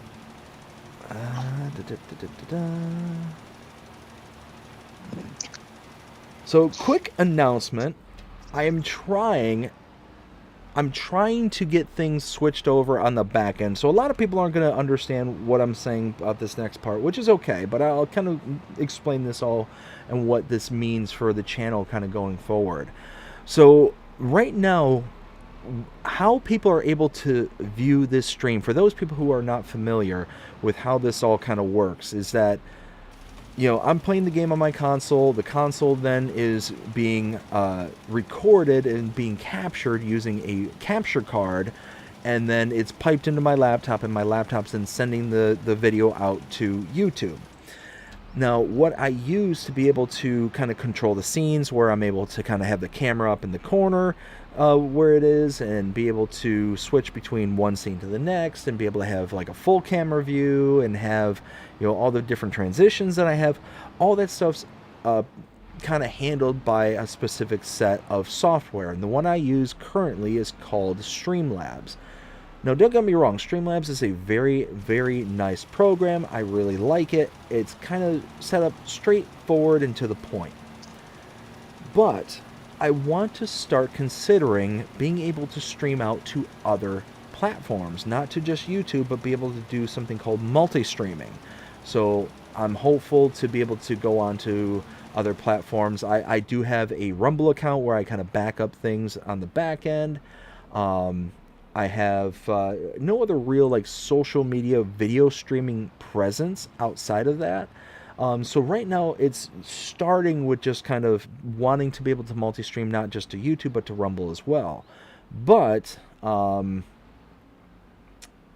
unfortunate part is Streamlabs doesn't make it straightforward to be able to do that. You basically have to pay for a subscription, and it's rather expensive. It's like I think it's like $150, $200 a year kind of thing, which over the year isn't that bad, but it's just one of those that, I just don't have the money to be able to do that kind of thing. So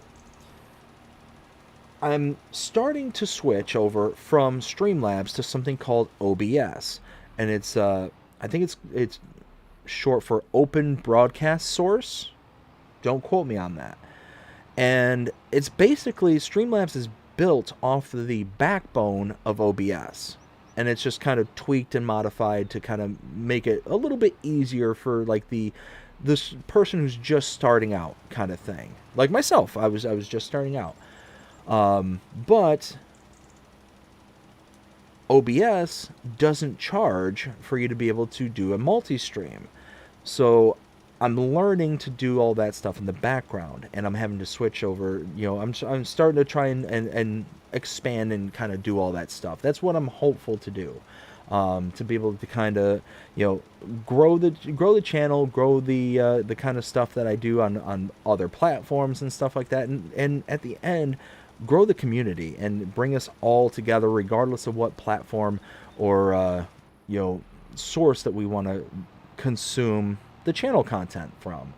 So that's what I'm kind of working on in the background, and you might start seeing some kind of things that are happening in your viewing experience that might kind of shift from for a little while, as I'm kind of growing and learning things. Right now I'm still on Streamlabs because I was on I was way behind trying to get things kind of started for this stream. But I'm hopeful that starting on the next stream that I do, that I'm not only going to be able to be on YouTube, but be on other platforms at the same time as well. So we'll see how things kind of go from here. I'm going to be learning, and there's going to be, from that learning, there's going to be some growing pains and stuff like that, some issues pop up here and there. For an example, in order to put out the video, you have to basically tell it in what quality you want to be able to send that video out. Well, in this case, I'm sending out, it's recorded in, I think it's kilobytes per second is what the kind of measurement is. Now, for a kind of standard, I think it's like 2K video, it's, I think, 3,400 kilobytes per second. And less for like 1080p, higher for 4K, so on and so forth. Well, when I originally tried to do a test run with OBS, it looked like I was recording on potato. It was really, really bad. And the reason that was is because what I normally send the streams out in is 3,500 kilobytes per second. It defaulted for some reason to 5,000 kilobytes per second. So needless to say, it was very, very poor image quality. So I'm trying to catch these things. I'm trying to make sure that everything is as set up as possible, but just kind of be on the lookout that there's going to be some transitions, there's going to be some growing pains, but I'm going to do my best to make sure that it's not going to be as devastating or as felt on the channel. I'm trying to test these things out as thoroughly as possible beforehand, but just kind of be aware that there are things in the background that are happening, and it might, while I'm trying to develop and while I'm trying to learn these skills and stuff, it might come out in the end product. But if anything like that happens, just let me know. It's like, oh, hey, it doesn't seem as clean, or as the quality seems to have really dipped down. And I'll be able to, learn and figure out what I need to do from there. But unfortunately, I am a one-man kind of crew here, and, just trying to figure this stuff out as I go. So I appreciate everybody's patience, moving forward. And like I said, hopefully we'll be able to start welcoming in some new people across multiple different platforms, going forward. So I'm excited about it. I'm excited to see where this kind of leads to and what kind of, venture this will bring about for us. So we'll see. We'll keep our fingers crossed, and hopefully everything goes good going forward. Let's see. Where do I want to go from here? I want to go back to the... Yeah, I want to go back to the farm. No! Traffic! Traffic! Ah! Little red car! Little red car! No! That's the one thing that I don't care for, especially on this map, because there's only one road leading to the farm, to the shop, to the farm, and now that David added traffic to the map, it's a tight fit. Like, you have to either like go onto a field or go like way over. So I just I turned traffic off. Yeah, it was definitely a shock to see that was something that David added to this, was traffic. I was really kind of surprised and also kind of impressed. Because I know there's a lot of other map makers out there who'd be like, you know what, I'm not going to bother, it's too narrow and stuff like that. But I think it's nice because we do have the option to turn it off. So it being available, unlike it was in 22, here in 25, you can turn it off if you don't like it. And that's great. And I like that as being an option. Yeah, it's just one of those. I thought that I think that Oxygendavid did a fantastic job with this map. And really, with all of Oxygendavid's maps that I can think off the top of my head, I've yet to be disappointed with anything that we've gotten our hands on. So, like I said, really enjoy what he brings to the table.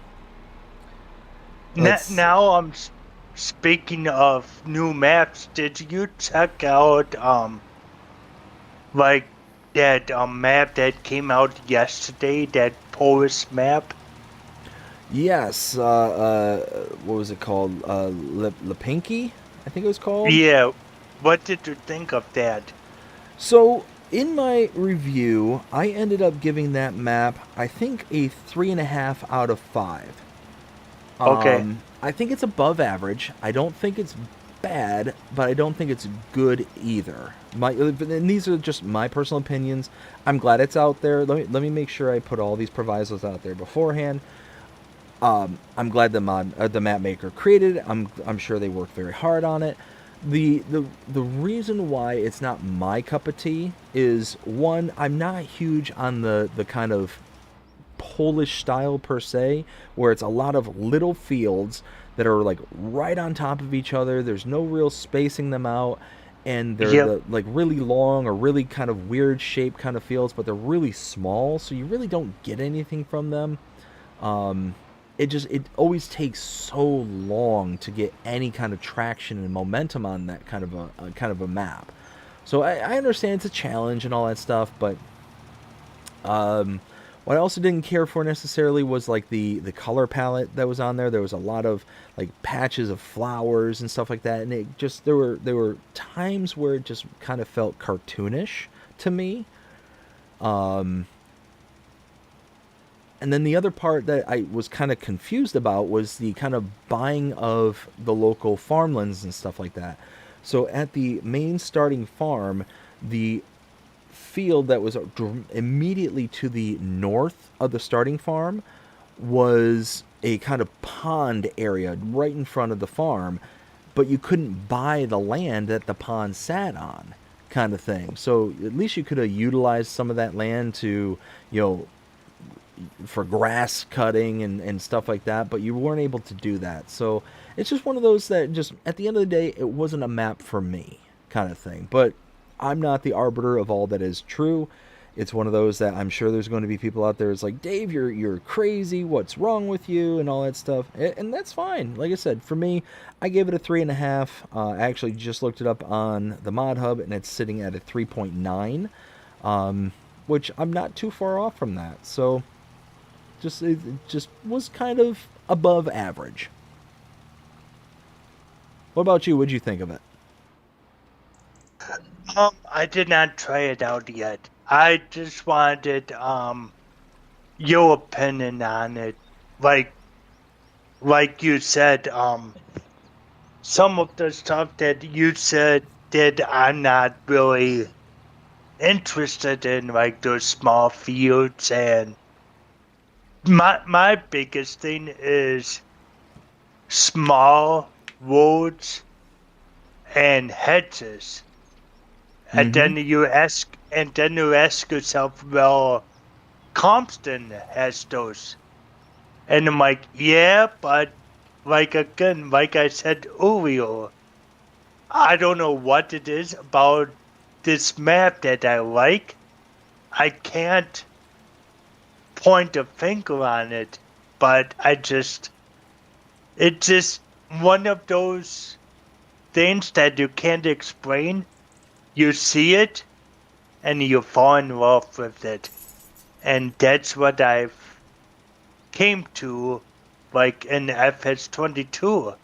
I wasn't a big fan of hedges and small woods, but there was something about this map that I fell in love with, and I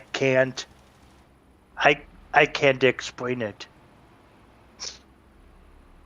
Yeah, I completely understand what you're saying there. It's one of those where you come on this map and you just fall in love with it. There's just so many details and just gorgeous uh, hills and valleys. The undulation is nice. The color palette is just so like smooth and real to life kind of thing that at the end of the day it's a lovely lovely map, and yeah, we are a better community for having it. So Yep.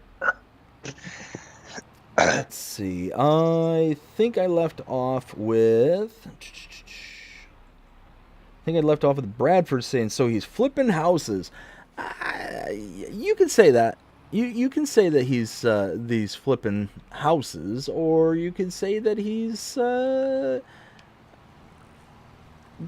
more like the demolition crew. Ken says, "Luck these hillside villages on Calmsden." Let's see. Jonah would be at home on this map, or would he? LOL. Oh, I mean,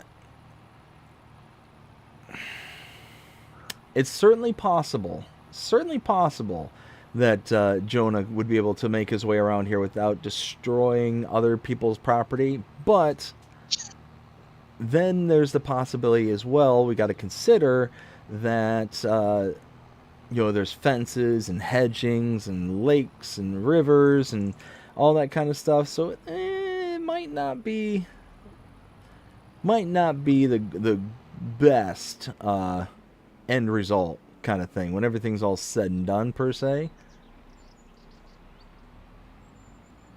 Oh, there we go. Had to think thin there for a second. Almost didn't make it through there. Ken says, "Yippee! I saw a car." LOL. Yes, I did. I did find you a car there, Ken. See, Bradford says you'll be playing catch up with the chat double time with multi streams. Yeah, so it's one of those where that's one thing that I'm kind of worried about is increasing the amount of people will obviously increase the chats and stuff. Why is it not that? Huh. Alright, well, whatever. I'll just do it manual. Or wait, hold on. How about we do it this way? How about we... Are you having trouble with the deal? No trouble. Just, I'm trying to hire a worker so I can continue on with the chat and doing all that stuff. But for some reason, it just wasn't picking up on the field that I created. It was just kind of like hanging out and doing its own thing, which, I mean, is not a huge deal kind of thing. I'll just set the, work lines on and be kind of good to go from there. Oh, and I'm making a complete hash of it. Let's see. There we go. Now we're getting there. So let's see. If you could bring one thing to FS25, like one feature, one mod, whatever. You know what? Let's go with features, because I think Will asked the features question earlier. But if you could bring a mod to FS22, what would that mod be? Or no, wait. I think we asked that one, didn't we? I think it said, yeah. And I said, and I thought it, and yeah, I said, 82 special. That's right, the old pickup truck. You're right. Yep. No, so it was maps. It was maps I was asking about. Which map would you bring from FS22 here to 25 that hasn't been announced yet? What map?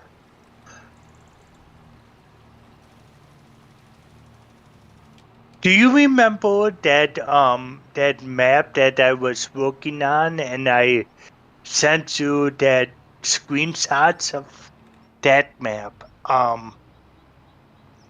Do you know which one I'm talking about? I sent you a couple of screenshots. Ooh, It had a forestry. It had, oh, what was it? Oh, Spruce Mountains. Oh yeah, Spruce Mountain. That was a good map. Out of all of the maps that hasn't been announced, I would bring that map back. Yeah, no, that would be a really good map to bring back. Yeah, I agree with you there. That's I think that was by Maps by Mako, if I'm not mistaken. Yeah, I'm not sure who made it, but that was kind of my last. That was kind of like my last map, that I played on FS22. I did check out the Ranch, Colorado map that got released. What was it, like a week ago, last week? Yes. I did check out that map. I didn't play too much on it, but I thought it was a decent map. I've heard that was a really nice map. I made the critical mistake of when 25 came out that I fully committed to 25 and just completely abandoned 22. So it was just one of those that, I don't know, it wasn't the smartest thing to have done. I should have continued on with 22 and should have at least been supporting it even to a small bit. But no, I just kind of cut ship as soon as this came out and was like, yeah, I wanna play 25. I want to be on the latest and greatest. And yeah, it's just I haven't honestly, since 25's been out, I haven't even not once turned on 22.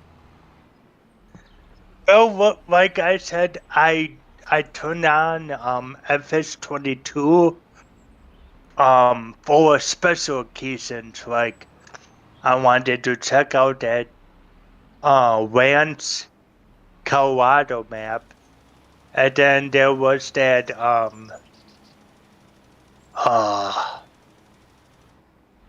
there was that Kenworth truck I wanted to check out, along with the Peterbilt truck. Of course, I think that Peterbilt came out before the before FS25 came out. But anyway, yeah, like I said, I only went to FS22 a couple of times. I don't know about you, but I'm the kind of player that once the latest and greatest is out, like that's the one I'm going to. I have a really hard time like stepping back in time kind of thing. Yep. It's just, I guess it's just the way that I kind of work, the way I kind of process things. I want to have all the latest features, all the latest, like all the latest and greatest, Yep. and That's with me too. yeah, it just, I have such a hard time being like, oh yeah, let me go back to the old stuff and all that stuff. Even though there's nothing wrong with the old stuff, it's just once the new stuff's out, that's the stuff I want to play with. Yeah. And then I think the last time I was harvesting a field on FS22, which was on the ranch, and then I clicked my circle button, and I'm like, wait a minute, why isn't my GPS showing up? and I'm like, oh crap, I'm on 22. I could definitely see myself doing exactly the same thing. It's just one of those where I would get so used to all the stuff that we have available, and then all of a sudden not have the option for it anymore, and be like, why isn't this working? I'm so angry. And it's like, oh wait, that's why. Oh yeah, I would absolutely do that. Let's see, I'm gonna catch up with the chat here in just a second once we get the worker over to the next field, number 38. Let's see. Oh, another car! There you go, Ken. There's 2 cars for you. Oop.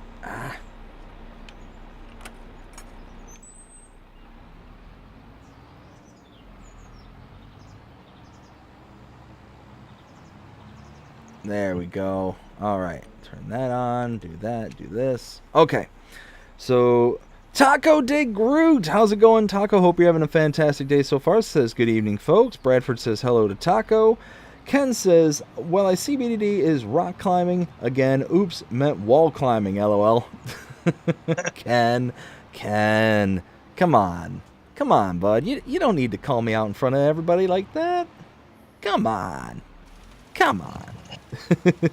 Taco says hi to Bradford. We got Ken saying, what up, Taco? Got Taco also saying, not much. Just about going to bed. Still enjoying glass and Sauvignon Blanc. Very nice. Let's see. Will says, I'm back. My phone died. Oh, no.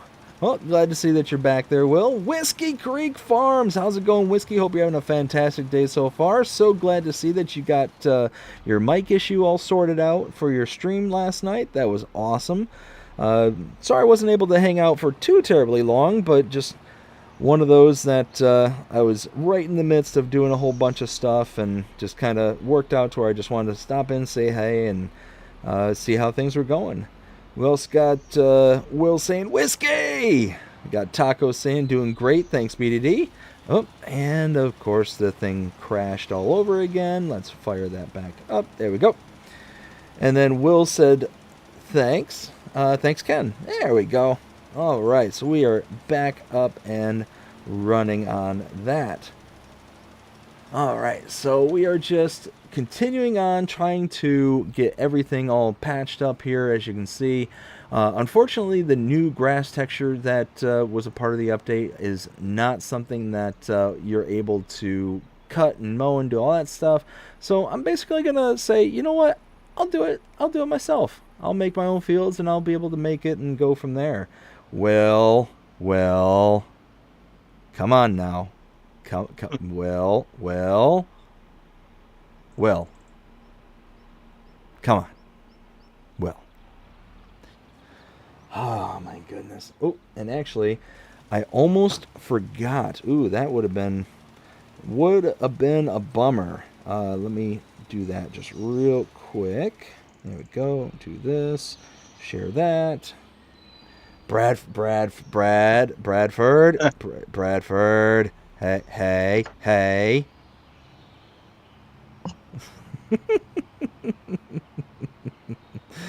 Oh my goodness. All right. That. Okay. So I received some. What? I received some screenshots earlier, and forgot to put them where they need to go. Holy smokes, y'all are trying to kill me here. All right, so we got Whiskey saying hey there to Will and also to Ken. Will T Gaming in not so many words said not caught up. Bradford then said very true, Will T.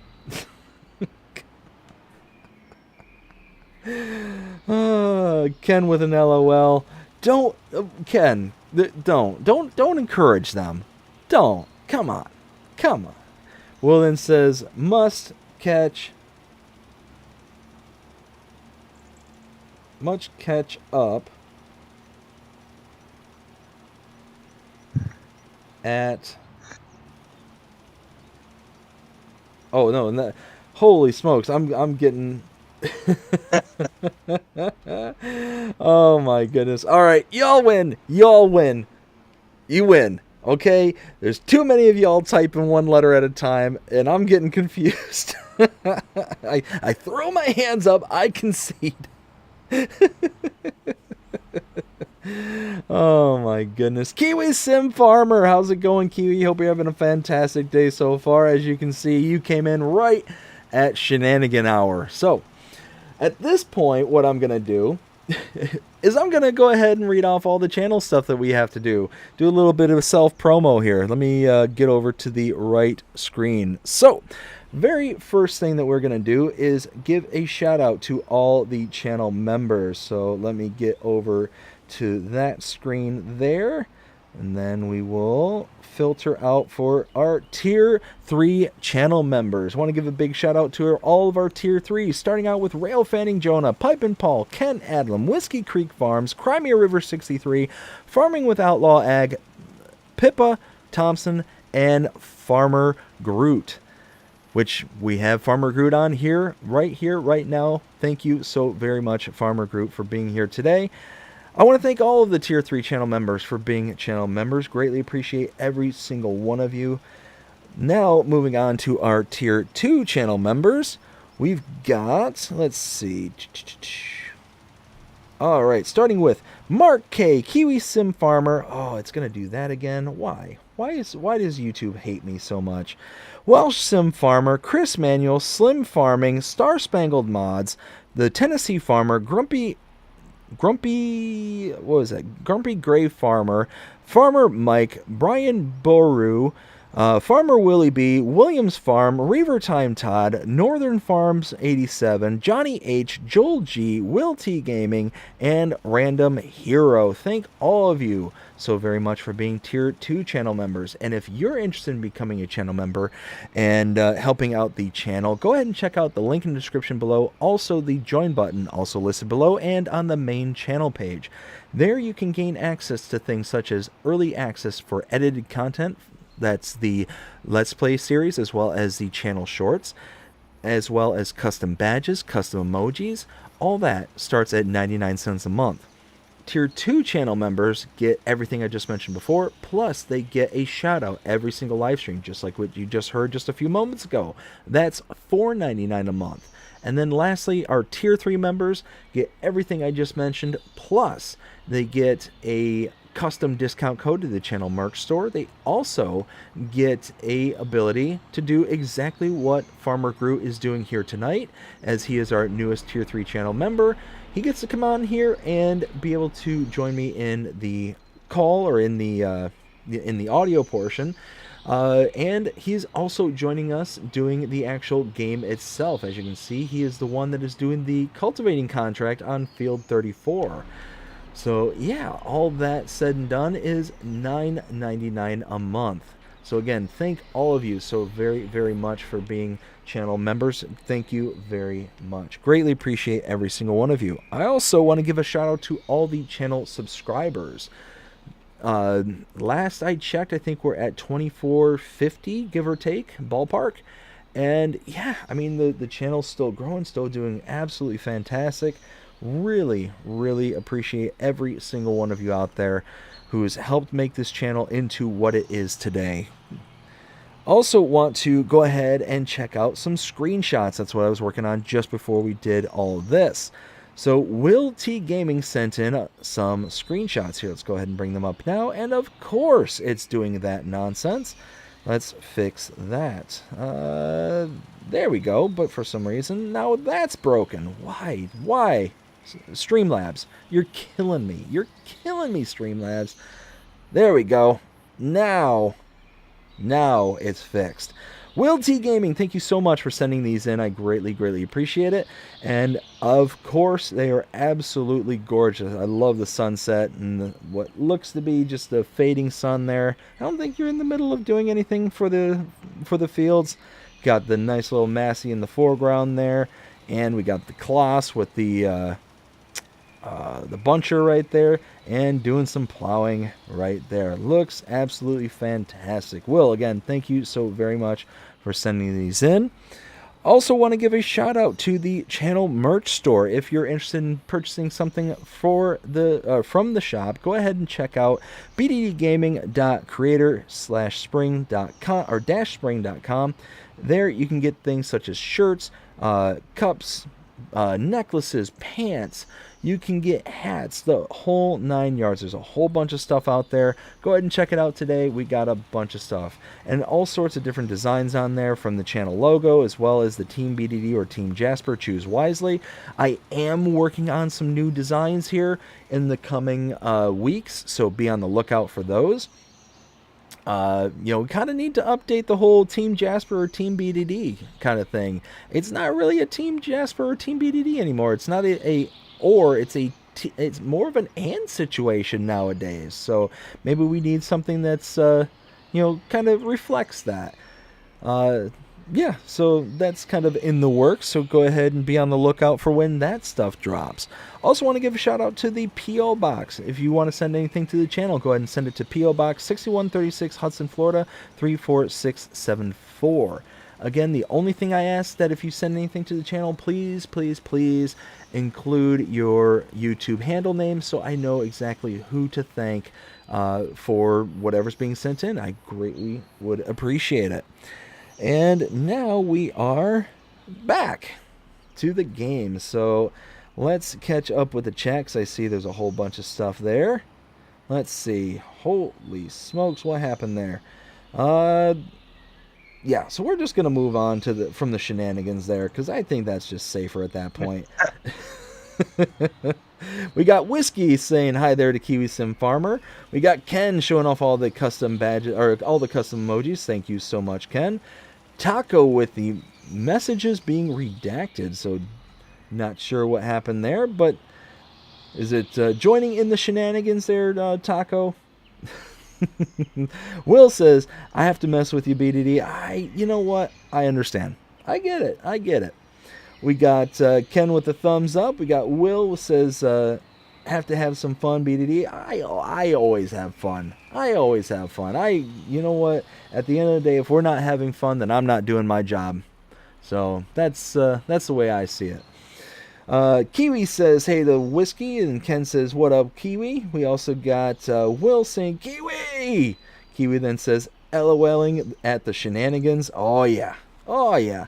Bradford says, Team BDD or Team Kloss. Yes. Yes, that is one of the new designs that's going to be coming out here very soon. Taco says, I was confused. Gotcha. Okay, I gotcha. Let's see. Now, let's pull into this field. Whoa.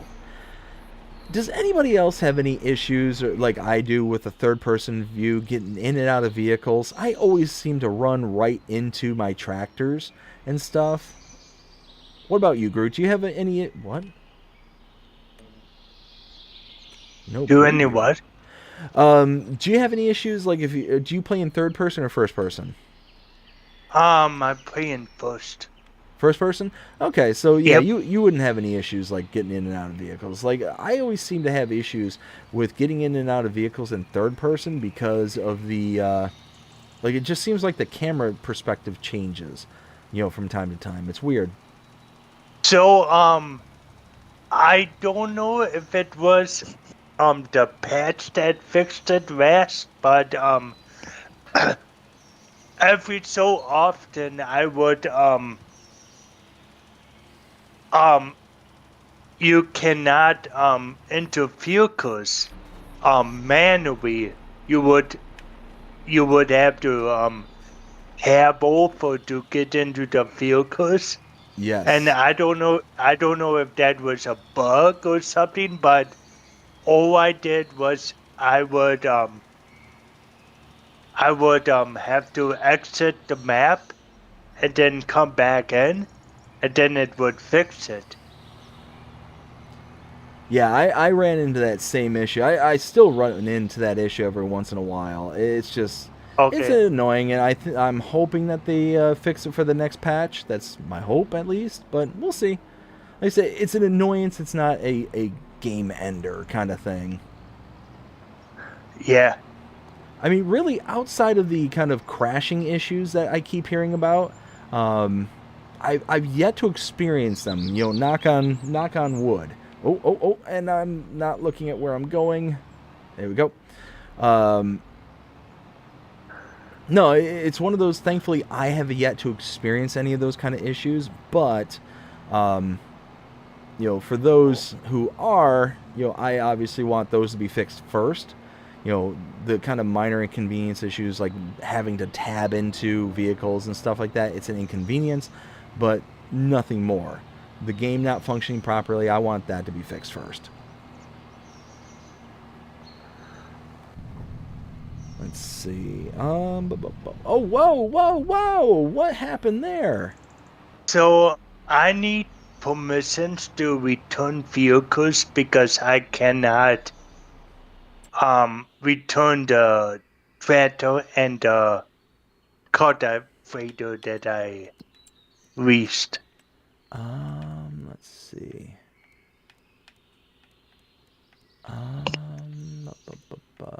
Maybe that's. Alright, I think. Yep. Perfect. Cool. Okay. So let's get this last field finished. Once this field's done, I can then lime these. That's going to be a nightmare. That's going to be a lot of running back and forth.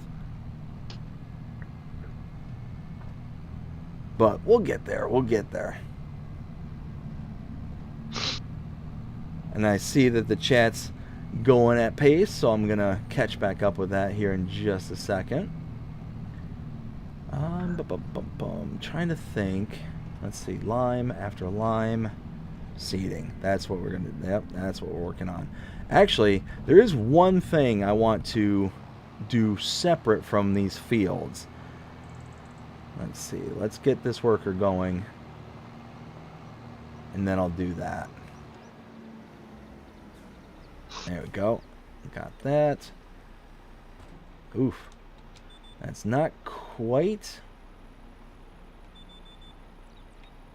Wait, what? Oh, was I in steering assist? That's not what I meant. There we go.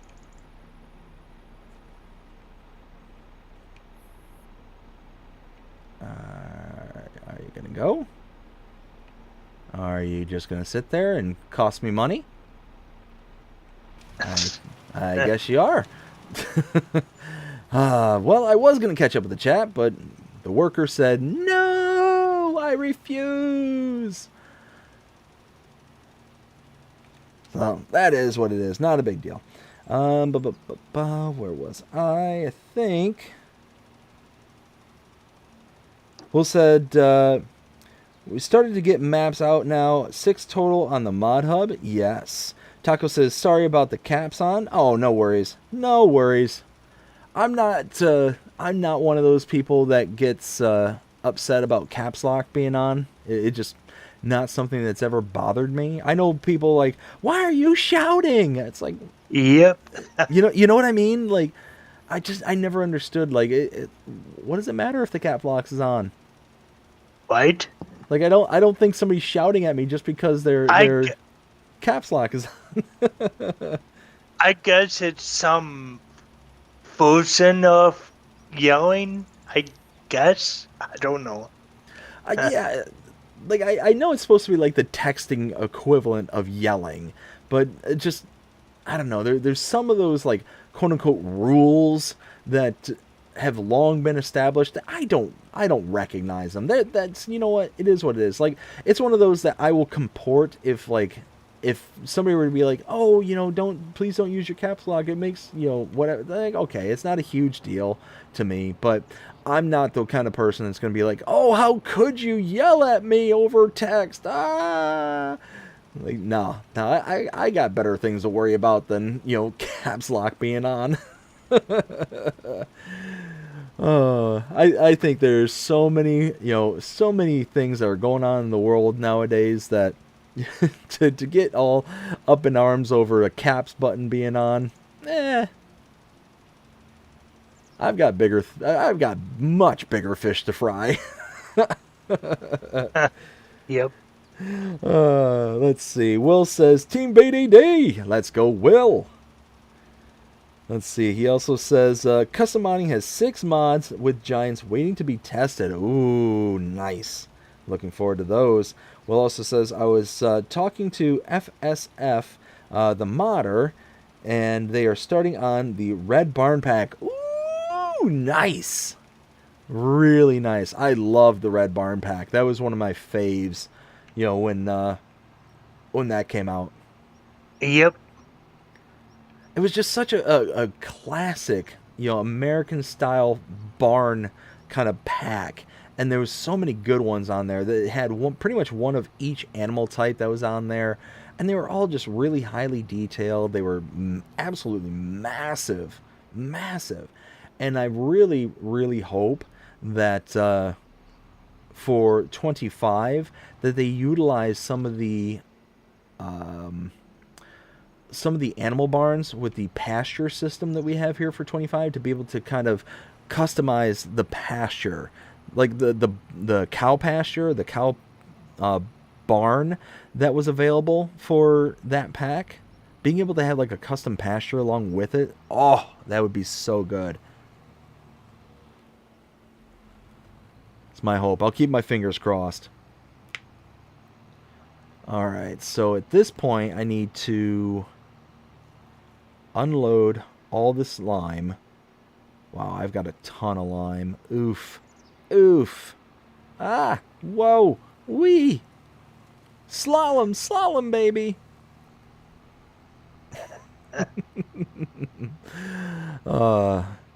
If you couldn't tell, having kids has definitely has definitely made me more of a connoisseur for some of the kid-friendly movies.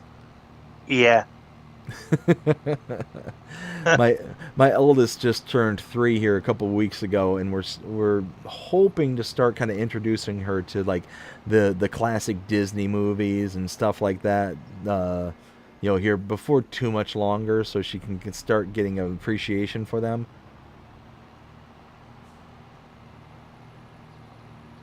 But the movie I just referenced was Ice Age, and that one I definitely would like to have her check out as well. But that's probably going to be when she gets a few years older. YouTube, what are you doing to me?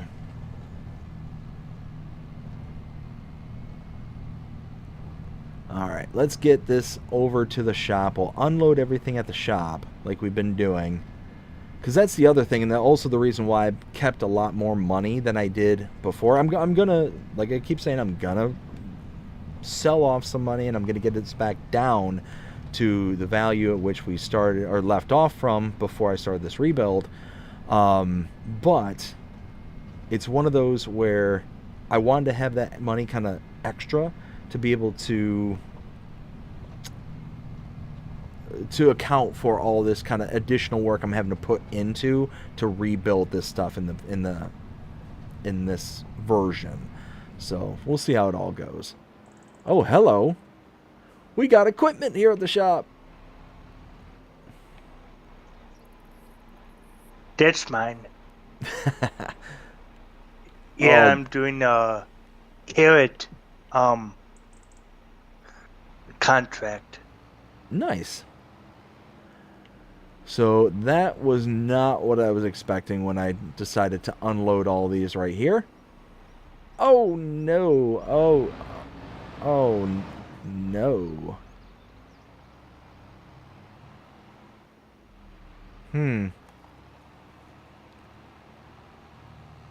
I am going to have to pick up all these. That's bothersome.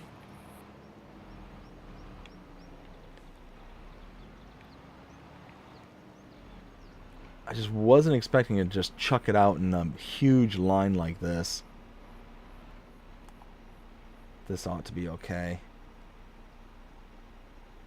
Let me guess, it's going to pick up everything from the tractor forward and not get any of these behind me. Oh. There we go. We're getting there. We're getting there.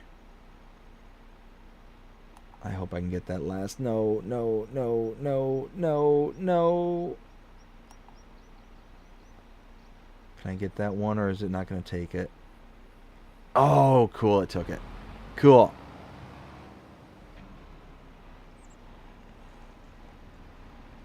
Why, hello there, Farmer Groot. How's it going? It's going. It's going. One of those where I'm having to figure out places to leave all this stuff. So, Farmer Groot, let me ask you this. What made you decide on the handle Farmer Groot? It was one of my friends. He's a big what do you call it? A Marvel movie watcher, and he's like, yeah, there's this character and his name is Baby Groot, and I'm like, huh, Groot. I kind of like that. So that's where Groot came in, and of course I played this game, so I'm like, well, why don't I change it to Farmer Groot? And so that's where Farmer Groot came in. I gotcha. So were you a Marvel fan, or was it because your friend that you just picked up the handle?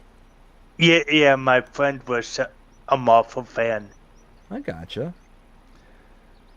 Let's see. I'm gonna catch up with the chat here real quick. Taco says you knock on walls. Technically you knock on doors, but one of those where when I want some good luck, it's one of those I'm gonna find something that's wood and give that a good little tapping.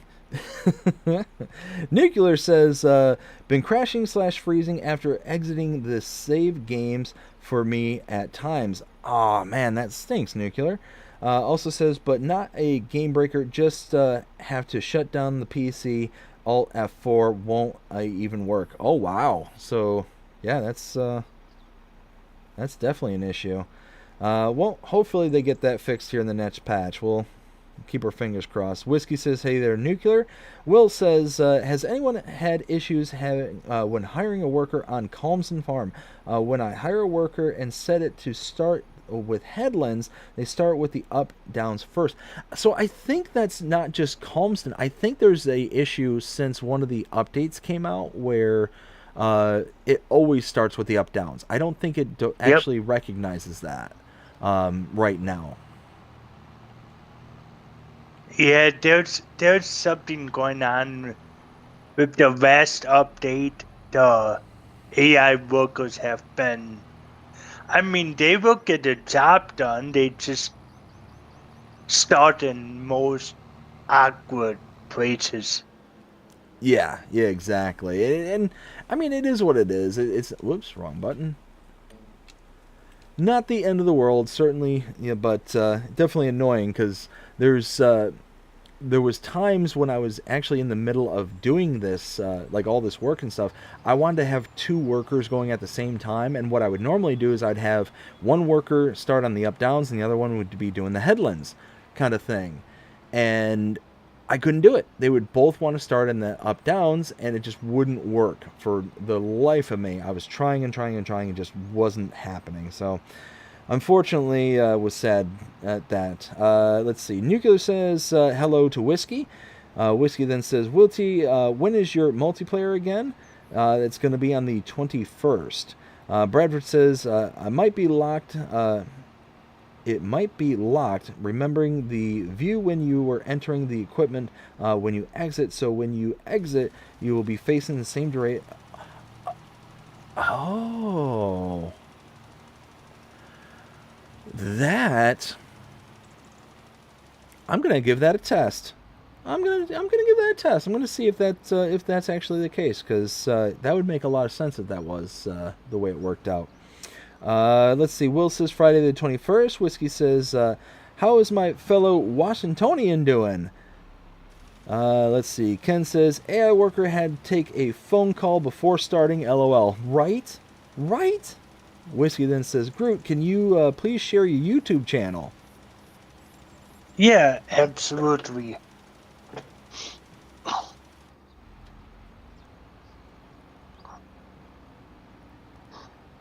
You know what? That is a complete my bad, because I was actually unaware that you had a YouTube channel there, Farmer Groot. Yep. Yeah, I do. I just I'm trying to get back into streaming, but I don't know. I lost interest at one point, and now I'm trying to get back into it. Well, it's one of those that you got to do whatever you're most comfortable with.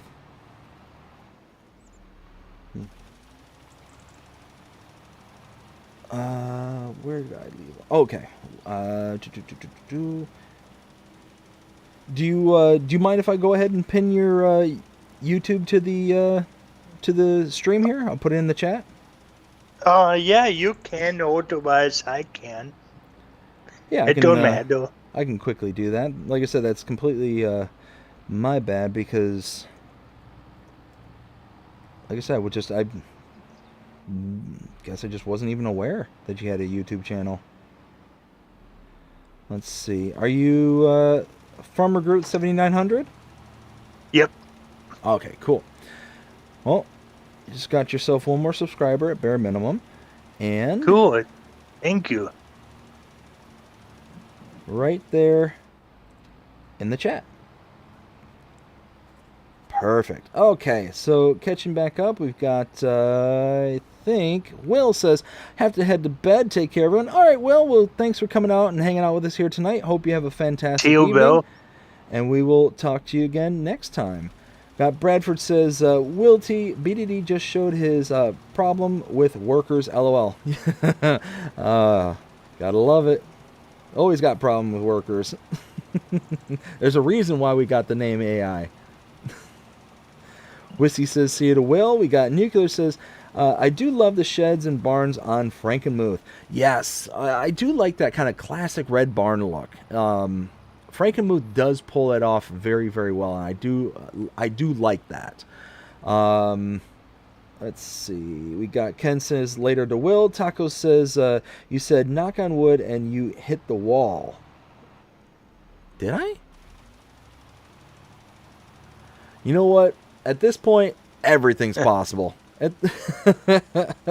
Anything's possible at this point. You know, just be glad I knocked on the wall and I didn't knock on, like, I don't know, maybe the window and just blow it out or something like that, because it's been a long day. Been a long day. Nuclear says, I'm doing good, Whiskey. And how about you, buddy? And then I posted it in Farmer Groot's YouTube channel. We got Whiskey saying, doing great, playing FS25 on the FAFO Hangout multiplayer and streaming it. Uh-oh. I don't know if I want to know what the FAFO Hangout multiplayer is. That sounds like that could be dangerous at minimum. Whiskey says, apparently I was already subscribed Groot. Oh, nice. Let's see. Let's close those down because I don't know why I still have them up. There we go. All right. So we are just continuing around doing all this. We're going to likely, let me think. When it comes to... we might go with this bad boy right here. This one does fertilizer and fertilizer and seeds. So I could get this 15 meters. Or that's 12. Yeah, I think that would be a good one. And I don't need a direct drill. So yeah, we're gonna go with the Amazon when that comes time.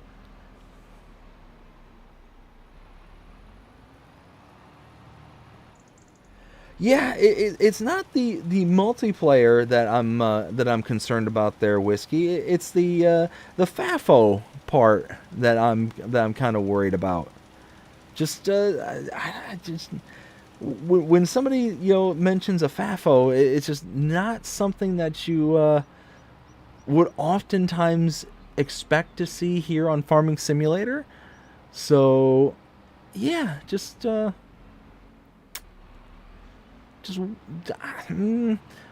of those where just kind of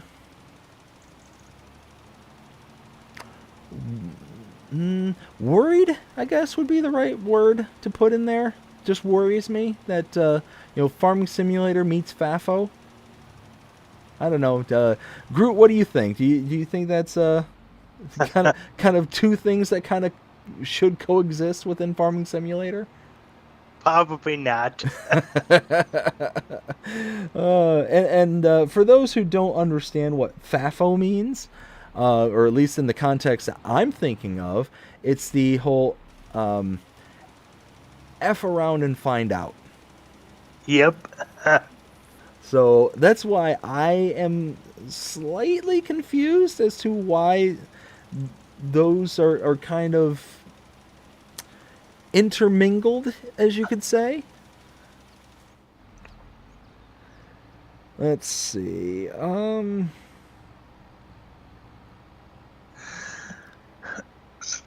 Just trying to... There we go. All right.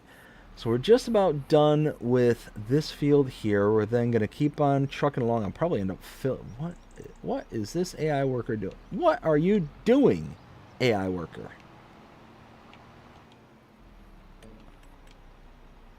Hi. Again, gotta love.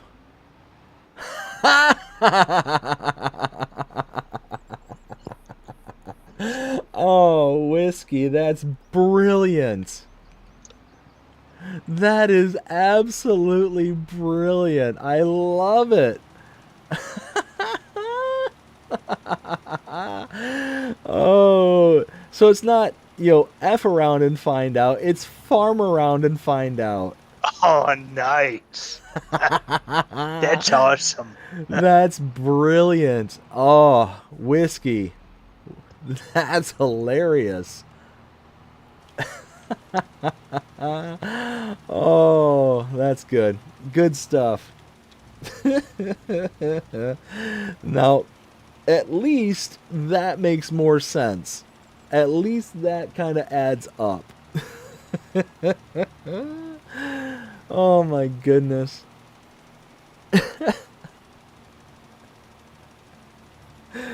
Oh, that's good. That's good. Farm around and find out. See, I will say though, Whiskey, in all fairness, you ought to put, the FAFO and then in like parentheses explain what it means afterwards. I'm just saying, because I cannot be the only one out there in the chat thinking the real Fafo. That's I can't be. I refuse to believe that I was the only one that's like, these things really don't seem to go together.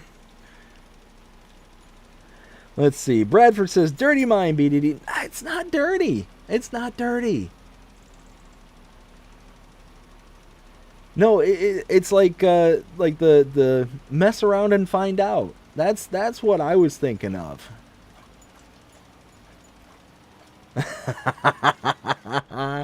Oh, whiskey. I'd rather let you find out. LOL. Yeah. That's that was definitely a fun journey to go down. I will absolutely give you that one. Oh goodness. Love it. I absolutely love it. You know what? It's just hilarious, the creativity that exists within the community. Like you hear like the FAFO and stuff like that, and like I said, I immediately just took it as, mess around and find out.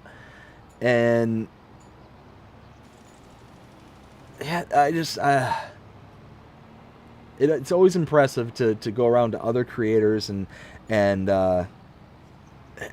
just kind of see the creativity that exists, throughout the space. Absolutely love it.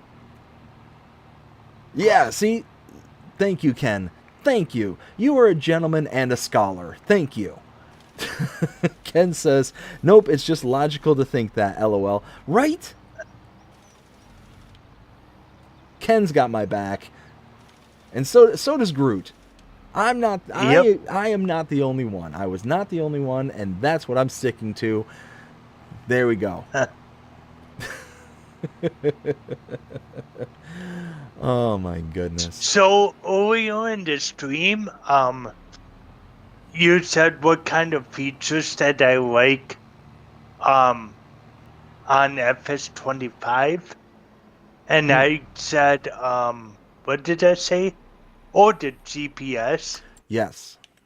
I completely spaced out on this.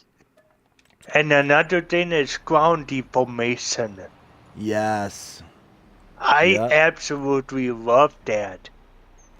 Well, especially us console players, like PC players have had ground deformation for a while. It's just one of those that they've had like their version of it. But us console players, this is the first time where we've gotten to experience that, and it's just really added a whole new dynamic layer to the game itself that, I mean, me personally, and obviously Farmer Groot as well, that we really appreciate, because it just makes it feel just that next level more real. Oh, I love it. Let's see. Ken says, even though I've never heard of FAFO, really? Really, you never heard of that before? Yeah, that's been around for quite some time. Like I said, it's the swear, the F word, around and find out. I've been using the clean version of mess around and find out. But yeah, no, it's I don't know, is it an American thing? Maybe. Let's see. Taco says, I'm in the kitchen as a chef for over 40 years. Nothing offends me. Oh, yeah. So I had, have friends who have basically spent their entire adult life in kitchens and stuff like that. Actually, one of my buddies from high school, he ended up, he was in the military. He was in the Marines for, I think, like 5-ish years. And he was a cook in the Marines, and then after he got out of the Marines, he ended up going to culinary school and using the is it the Pell Grant or whatever the grant that military members get. And he ended up going to culinary school, and he's been doing that ever since. But if he's any gauge for the level of things that will happen inside of a kitchen, then yeah, I could understand why nothing offending you would exist.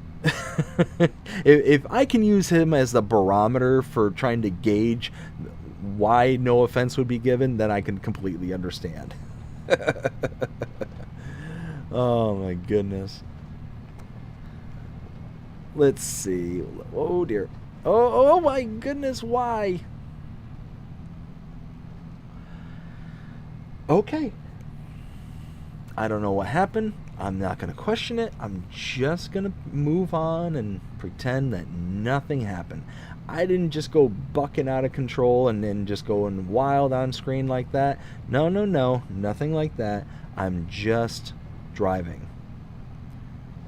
I didn't capture it on camera. I didn't do anything like that. And anybody who says otherwise, they're just gaslighting at this point. Oh, that reminds me. I want to do something while I'm over here. I want to add something to the farm. So what I wanted to add is this number. There it is. The groundwater pump. This just came out here recently. This is a awesome mod. I love this one. Let's go.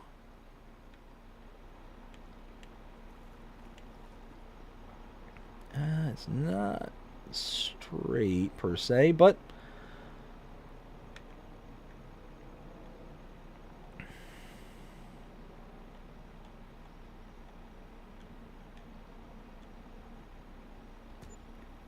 there. Something like that. Now, whoops. The game is paused. Oh, I went and hit this start button and it went and saved it. Let's see. Now we turn that on. And then look at that. Producing water for us for nothing. Well, not for nothing. I'm paying $60 a month. But the great part about it, distributing. Now, water will go to here and into here. Even though this is pretty close to full. I'm almost up to the 2 million liter mark. But look at that. That's just chugging away. We got silage, we got hay, and we've got... Wait, what? Oh, indigestate. Okay, yes. I didn't see that moving, so I got worried there for a second. Alright, let's get this over and start working on this. Brakes. Ah, wrong button. There we go. Alright, so Whiskey Creek says, and Whiskey Creek Farms, my PS5 name is WC Farms. And he also said, yes, did see it. No, gaslighting, wrong, lies, lies and slander. Slanderous, slanding, slander. No, whiskey, bad. Bradford says, George, watch out for... No. Gaslighting, bad, wrong, evil, no, bad, no.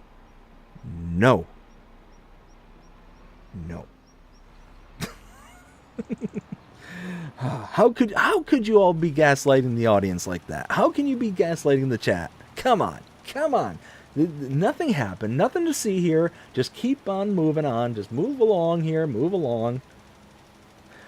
Taco says, I'm not only a chef. For 20 years, I teach culinary arts. You can Google my wife's restaurant where I cook, Cactus Cafe. I did Google it, as a matter of fact. Looks amazing, by the way. And if I was ever in that neck of the woods, would love to stop by. It looked amazing. I was checking out it was actually the first time they mentioned it. I think it was like a few weeks ago there, Taco. And I'm like, oh, this looks so good. But I'm just a big fan of food. I mean, if you can't tell, I'm a big fan of food. Love to cook food, love to eat food. I'm just a fan. Just a fan.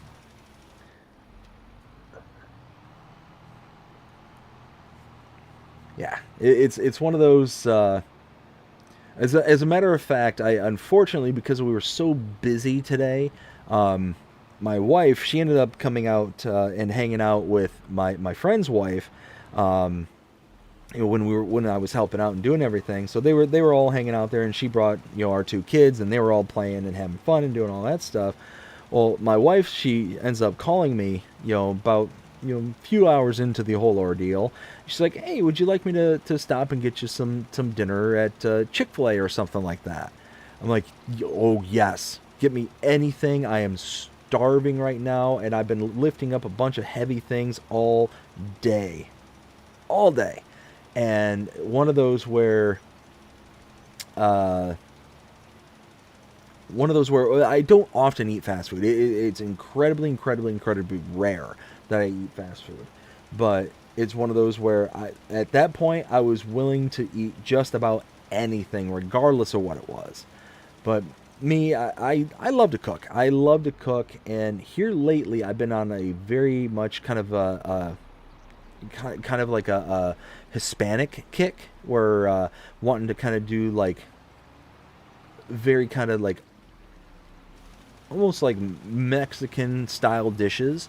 And one that I made here recently, I kind of call it a burrito bowl, but it's really not. It's so basically what I did is I took rice, like just some plain white rice, and I simmered it in chicken broth and some homemade bone broth that I made. Simmered it with some salt and pepper and just let it kind of absorb all the juicy goodness. And after that, I topped it all off with some avocado. And on the side, I cooked off some chicken thighs. And what I ended up doing is on my grill, I took the chicken thighs and put on, so all the individual fixings for taco seasoning, like cumin and the like. Yep. And, put all that on there and some salt and some pepper. And I threw it into a tinfoil wrap, and I threw it onto the barbecue because I was also cooking because my wife, she doesn't, care for that style of cooking. That's more of a me thing. And I ended up, cooking off some steaks for her, and I'm cooking off the chicken for me in a tinfoil wrap. I broke out the chicken after it was all cooked, and I threw it into the blender, so it just kind of pulverized, not to like a paste or anything, but just like it just shredded it really fine. And then with that, I then put it into a pan, and I added in some tomatoes. So I did some fire roasted tomatoes, some fire roasted green chilies. Added a bit more seasonings to kind of balance out the flavor. And then I used that as kind of a topping, like the protein. I then put in some black beans and corn and all that stuff. What topped it all off is I made this amazing, it was so good. It was like a chipotle mayo.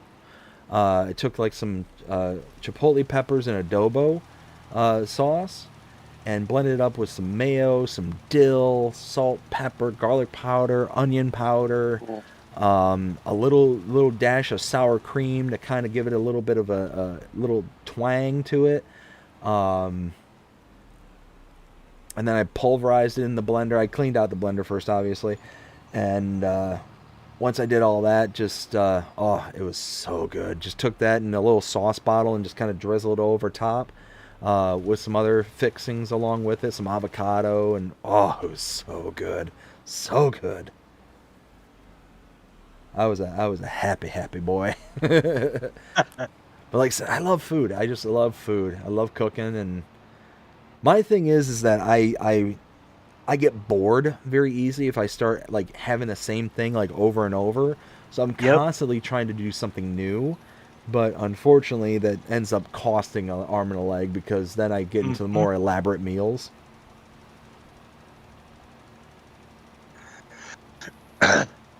Let's see. What would you say is your favorite food there, Groot? I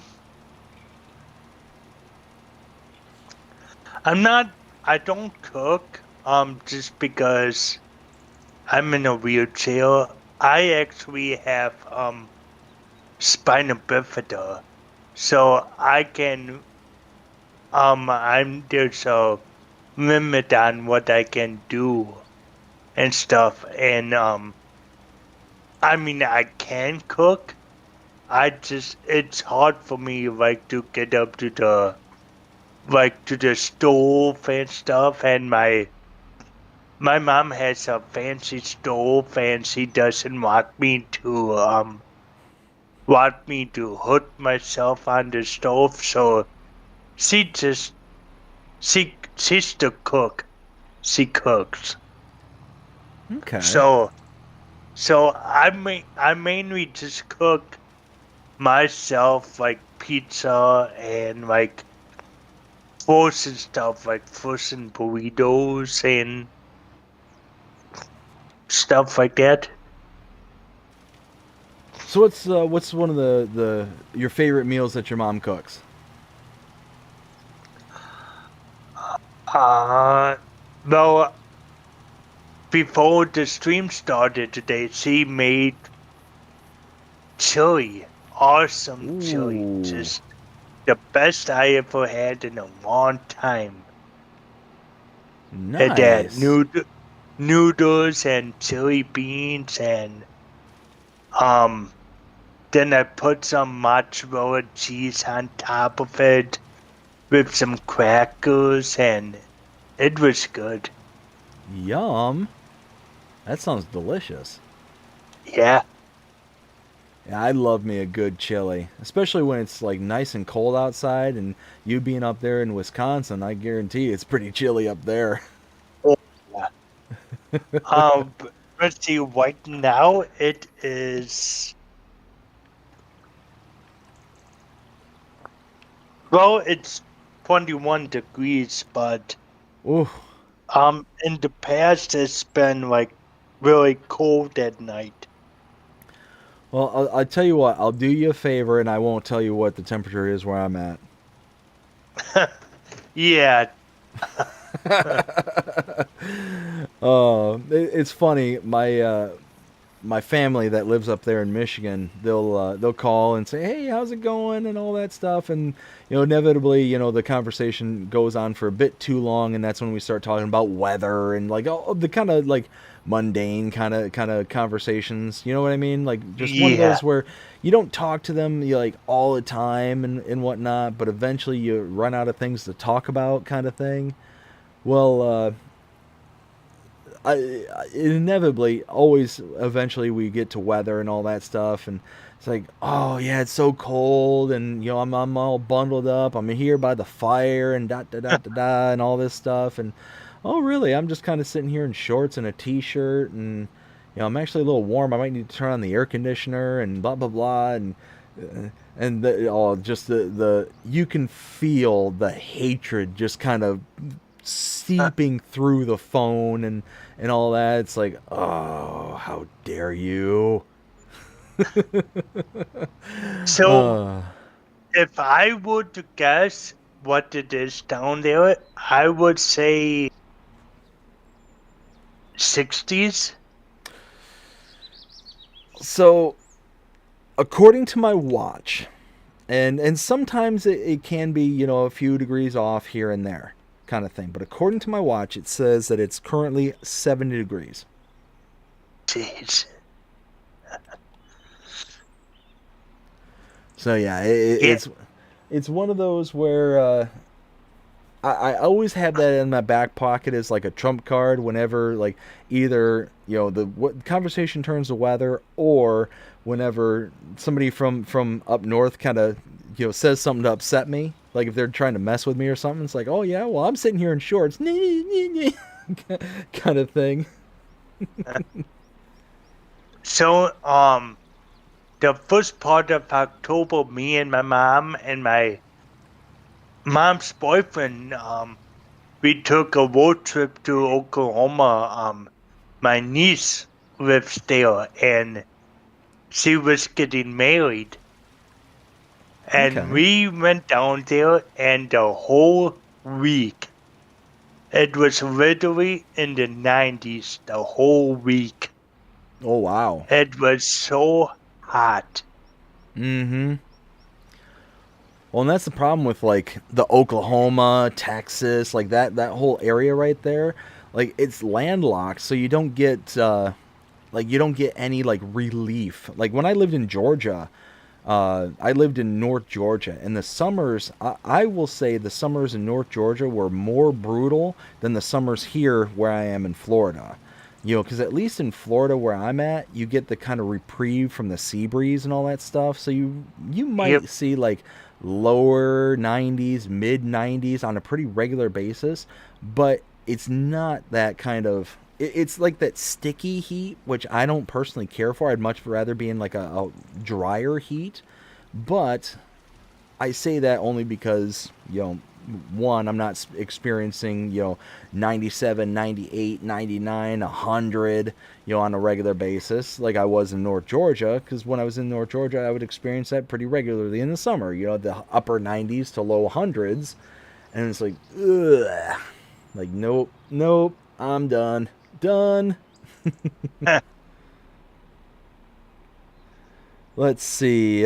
Bradford says, "BDD, you're closer than I am." Yes, I am. I'm a wee bit closer to where the cafe is located. Just a wee bit closer, but there's still some obstructions between here and there. But I did come very very close on my vacation there, Taco. I was on a cruise and I was in that general region. We ended up going on a 5 day cruise to Cozumel and uh, uh, Porto something or other. Hmm. Anyways, so yeah, I mean we were in that general area, but unfortunately I can't go to the boat captain and be like, you know what? Hey, go to this restaurant here. I want to try it. One of these days, though. One of these days. Let's see. Whiskey says it looks delicious. That's what I'm telling you. It looked amazing. Ah, like I said, I'm a fan of food. Big fan of food. Taco says you should try the poached salmon with creamy tarragon Dijon mustards. Oh, Taco. Oh my goodness. You have no idea how hungry I am right now. Like right now I'm actually really hungry. So us talking about food and stuff like there's a reason why I'm talking about food. Oh my goodness. Oh, that does sound delicious. I'll be honest with you, that poached salmon, that sounds like right up my wife's alley. She loves salmon. I'm not, I'm one of those I can take or leave salmon. Where I really like my salmon is in my sushi. That's where I tend to like Okay. salmon. You a fan of sushi? I am not personally. Yeah, I'm a long time ago. I ate. We had shrimp, and I ate a couple of shrimp, and my inside of my mouth began to get all tingly and stuff. So I'm like, huh, that's weird. I never had that before. And then I had shrimp another time, same thing. So I'm like, you know what? Maybe I'm allergic to this stuff. And to this day, I've never tried like seafood because maybe I am allergic to it. I have no idea. Okay. I mean, yeah, maybe it's like a shellfish allergy or something like that. Yeah, probably. Hmm. I tell you what, I absolutely love shrimp. I'm a big shrimp guy. I make a pretty mean fried shrimp that I'll occasionally when I'm feeling really really bad and I'm really wanting to just kind of go hog wild kind of thing, I'll whip up some of my fried shrimp with hush puppies and some corn on the coblets. Oh, it's so good. Break out a little Ralphie May right now. So good. Oh. Oh my goodness! If people out there are not familiar with Ralphie May, he's a comedian. He unfortunately is no longer with us. He was an extremely large man, like probably 500-600 pound man. He was a big boy, and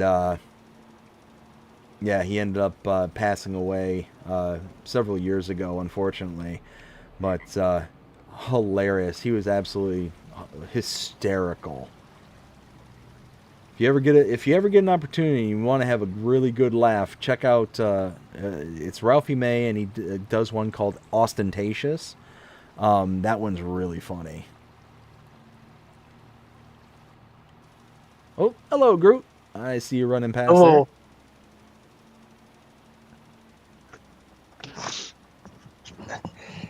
Yeah, unfortunately, I think it's time for bed pretty soon for me. there. Okay, I understand. That's totally fine. Here, let me top off this real quick right here, and then give you an opportunity to give all your shout outs and all that stuff. Just like that. All right. Well, Groot, I want to thank you very, very much for coming out here tonight and hanging out with us. Had an absolute blast here tonight, and I hope you did too. Oh yeah, I did too. Thank you. Like I said, thank you for having me. Oh, absolutely. And not only that, but thank you again for being the newest Tier 3 channel member. Greatly appreciate the support, and everybody out there who does it, greatly appreciate your support as well. Really goes to help out the channel and starting to do new things, such as the Farm Sim Talk and stuff like that. So again, really appreciate it.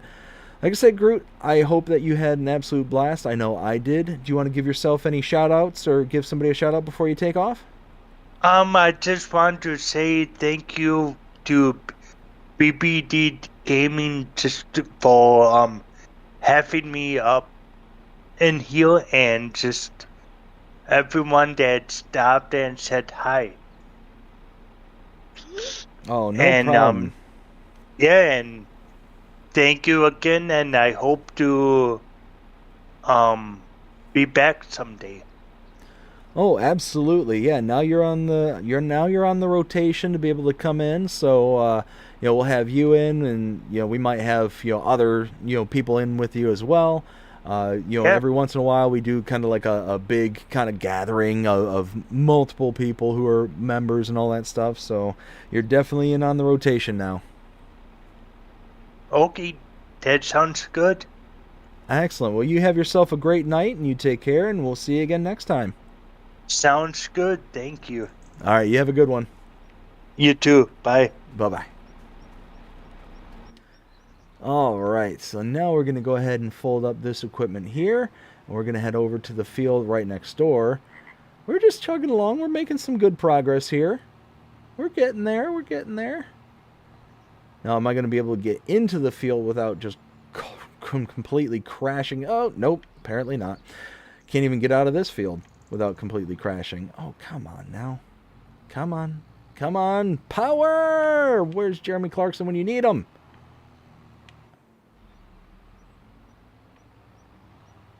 Oh, there we go. Y'all didn't see anything. You didn't see anything. You didn't see me crashing. You didn't see me completely wailing away there. No.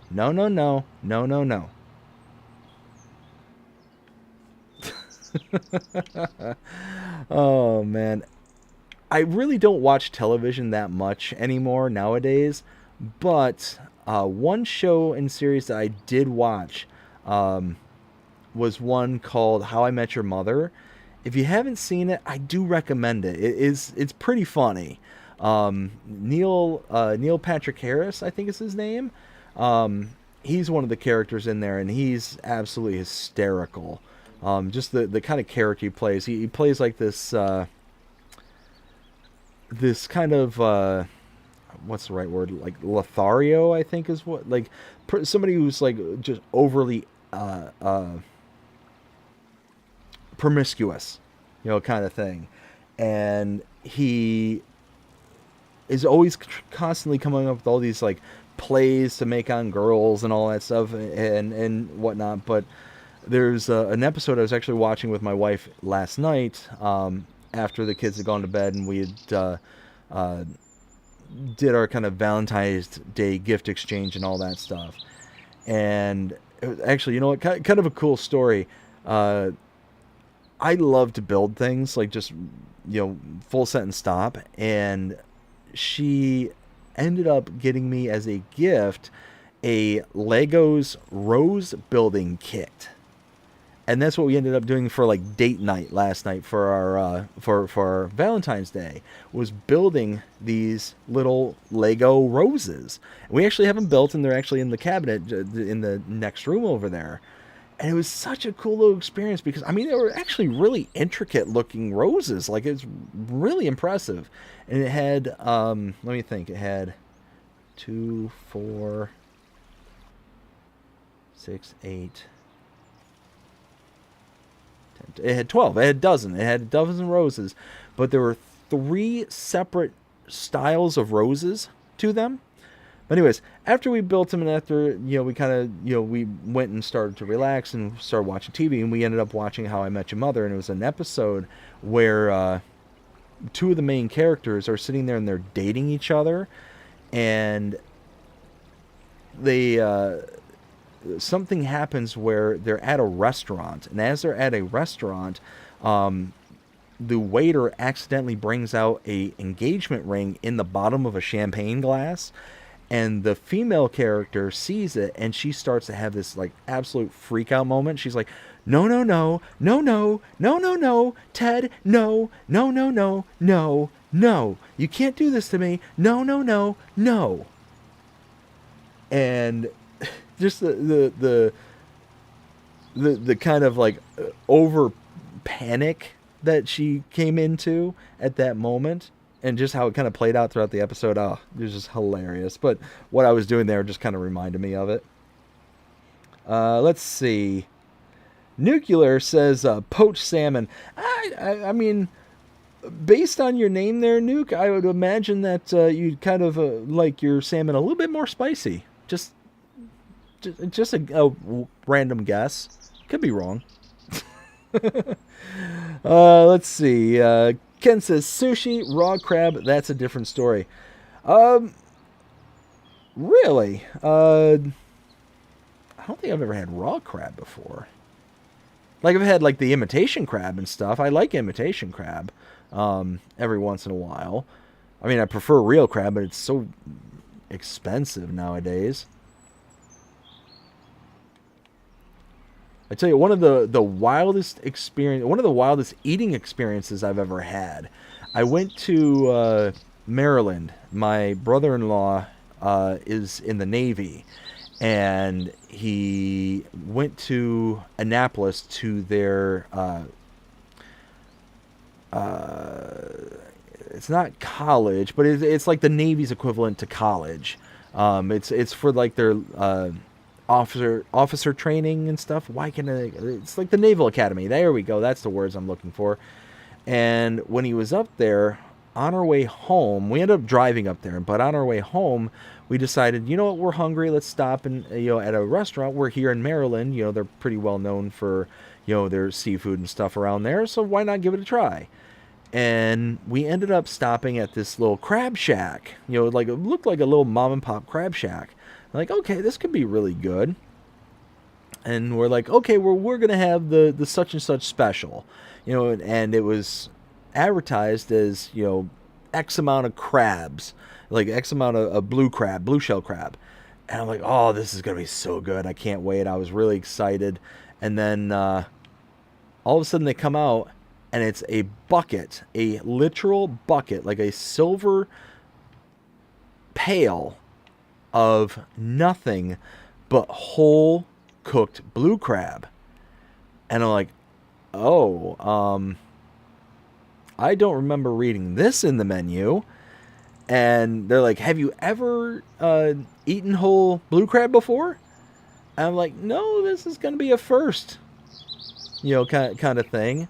And they're like, oh, well, all you got to do is this. And then the lady, she grabs a fork and she just, takes a big old crab out from the bucket there, and she's like, okay, well, all you gotta do is flip it over, and you gotta take your fork and wedge it underneath this little thing here, and you pop that open, and then you crack them, and then you this, that, and the other, and she's like, boom, boom, boom, and then boom, you eat this, you eat that, and you go all this kind of, and she's just ripping through this whole kind of explanation as to what to do and how to do it.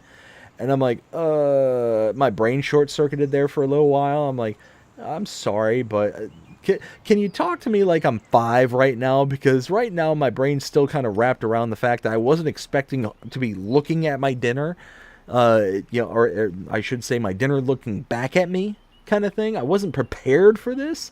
Can you repeat back to this? And then she showed it to me a little bit slower, and she's like, okay, and sure enough, I ended up ripping into it, and it was so good, so good. Oh, I loved it. Absolutely loved it. Taco says Ralphie May was extremely funny. Oh my goodness. Yeah, Ralphie May, he was just an absolute comedic genius. Oh, and it was he's one of those kind of comedians that he just didn't care. He doesn't care if you're offended. He didn't care if you got upset, kind of thing. It's just, hey, you're coming to a comedy show, have some fun, and get over it if you're upset, kind of thing. It's just, I wish more comedians were like that they were just like, look, I'm here to tell jokes. It's my job to try to be funny. If you don't like it, then you kind of knew what you were signing up for. You could at bare minimum do a little bit of research before going there and kind of figure out what kind of style that they do before you just kind of just show up and say, I'm just going to go to the comedy club and say YOLO. Let's see. Ken says, look at those stones that fell off that wall. No stones are falling off the wall. No. Let's see. Bradford says, you're driving a tractor, not riding a skateboard. I mean, yes, no, maybe so, somewhere in between. Ken says, yep, I catch them and eat them straight out of the sea. Nothing like raw crab. Ooh, okay. I'd certainly be willing to give that a try. I could definitely see that being. I mean, like I love crab. I love seafood. When I was younger, I didn't. Like, I was actually very anti-seafood growing up. No fish, no nothing. Here recently, I actually went to a really nice, I think it's called a Creole restaurant, like a Louisiana style restaurant, and had this was it boudin? It was like this crawfish soup kind of thing. It was served over rice. Oh man, was that good. I think it was called boudin. Yeah, I can't remember off the top of my head, but it was so good. So good. Oh. Taco says you didn't read the comment about Ralph above the Ralphie May. Oh, did I miss that one? Where was it?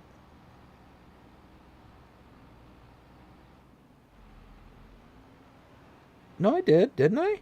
The sushi, and the raw crab, that's a different story. No, I read that one, didn't I? Thought I did. Maybe I'm going crazy. I'm not crazy, you're crazy. What? No. Anyways. And we're out of lime. Time to go back up to the shop. There we go. Like I said, I want to give a huge shout out to Farmer Group coming out tonight and hanging out with us. Like I said, I legit have an absolute ball just hanging out with people and just kind of, getting to know everybody, getting to know getting all the stories and hearing from everyone. It's a ton of fun. I absolutely love it. I think that's also why I really like doing the farm sim talk. Being able to kind of get everybody's stories and where their background is and what kind of makes them kind of thing. Yeah, I'm loving it. Absolutely loving it, and love being able to sit back and chat with people and all that stuff. Having a good old time.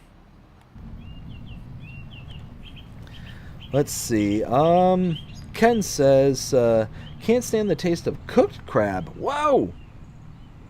That's why you don't read and drive at the same time. Tastes bland to me. Okay. Tell you what, one of these days I will give raw crab a try. I will give that a try.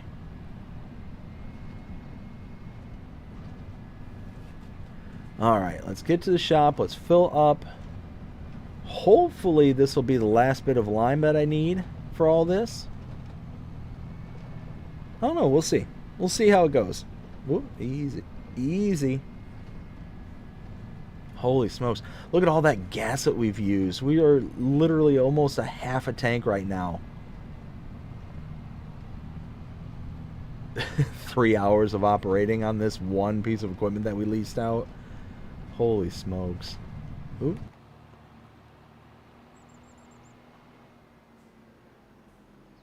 Oh, and I had some more lime here anyways.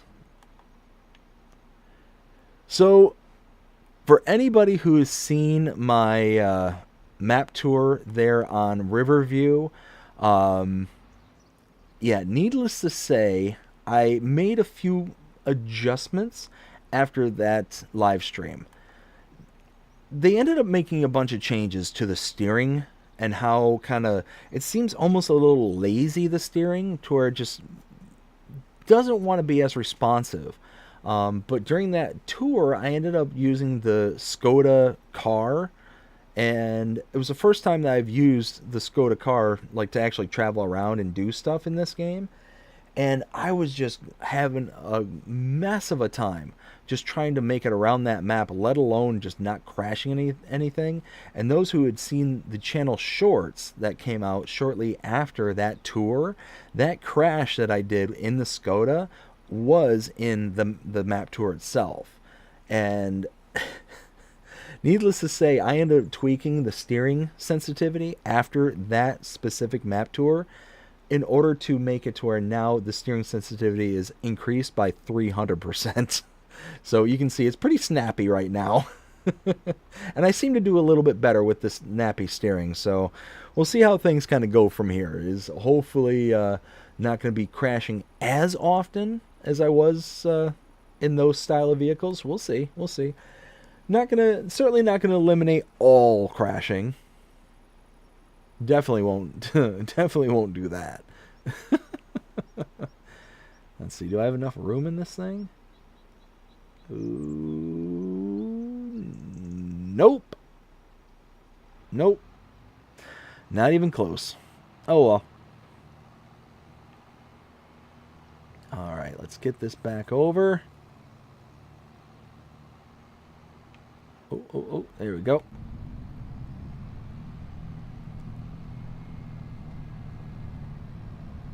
Alright, so we're going to take this back. We're going to fill up, or we're going to lime down the fields. And, let's see, it's 1 o'clock right now my time. Do I go ahead and just do the seeding really quickly? I think I might do the seeding really quickly. I think that'll be... See, Taco says, dang, can't correct the spelling.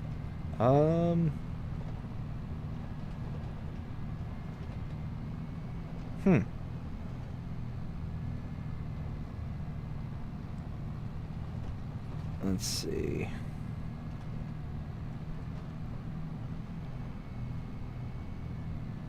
Apparently I missed the spelling mistake there, Tacos, so it's all good. Alright, let's get this back up and running. Oh, oh, oh, come on, come on. Power pole! There we go. Okay. So yeah, that's all good there. Okay. Yep. Everything's going good on my end. I'm just checking something here in the background. So yeah, like I said, the kind of final balance I'm going to be shooting for when everything's all said and done is about $450,000 between the kind of additional compensation I'm going to give myself for the stones, as well as the additional compensation for the missing grass. I think 450,000, because I ended up leaving off at 412,000. I think that's kind of a fair kind of round number to deal with when everything's all said and done here. So we'll see. We'll see how everything kind of goes, and like gonna go from there. Ow. Let's see, and then we'll have everything that we need up until that point. And actually, while this is going, why not see what kind of contracts are available? Maybe, ooh, oh wow, that's a big bale wrapping. No, thank you. How about a cultivating contract that we can just set a worker on? How about that one? Yes, please.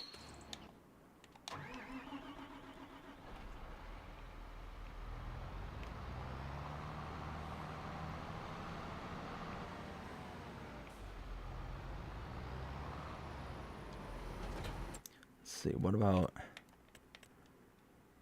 that one too?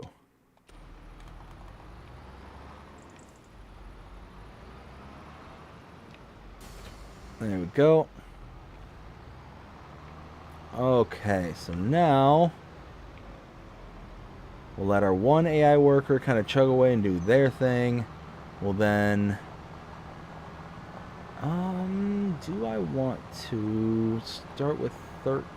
No, let's go to 30, and then we'll... Oh my goodness! Oh no! Oh no! Oh no! Oh no! Oh no! Oh no!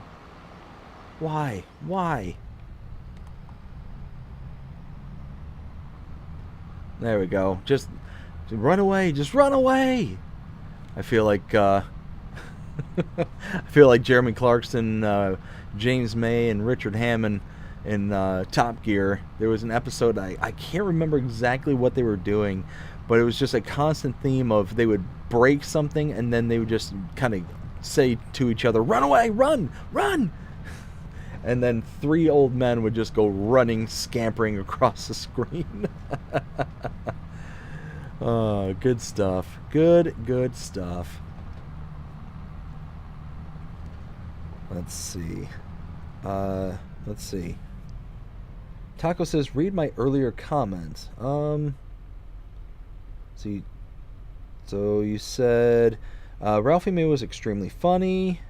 Then I see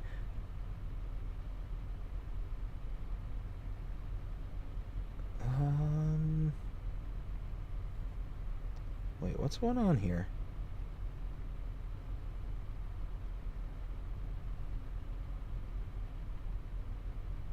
Oh wait, read my earlier comment, and then Taco said, can't correct the spelling. Also, you didn't read the comment above the Ralphie May.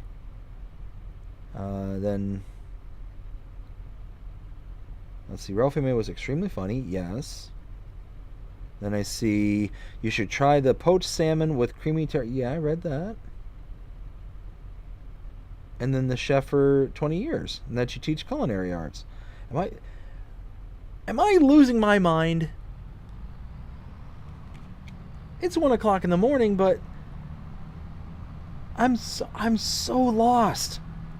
I'm so confused.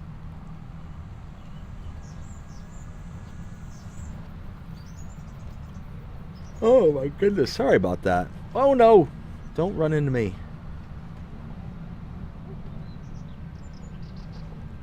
Alright, let's get this. Looks like the worker's still working. Hopefully he's not just sitting there wasting all my lime. I had a full drum before that field, and that was already partially done.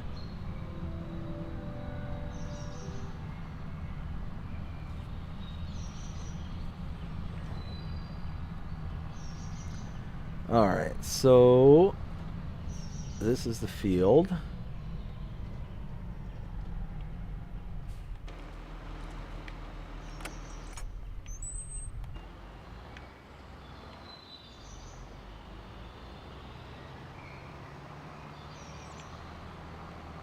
There we go. Alright, now we'll let them chug away. What are you doing?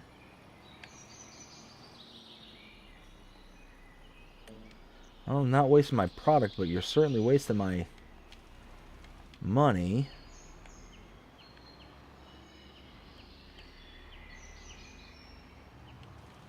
There it goes. Okay, now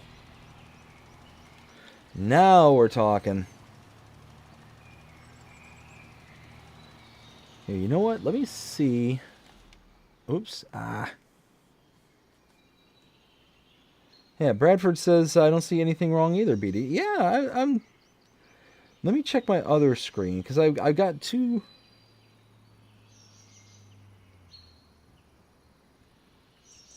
Everything was extremely funny. Yeah, no, both. The chef was in the kitchen for 40 years. Yeah, I'm sorry, Taco. Apparently, I'm going crackers. I do apologize. At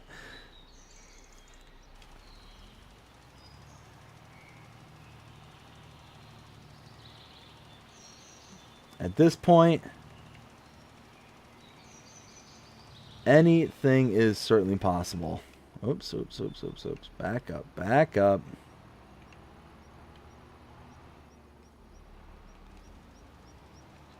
There we go. Now we're cooking with peanut oil.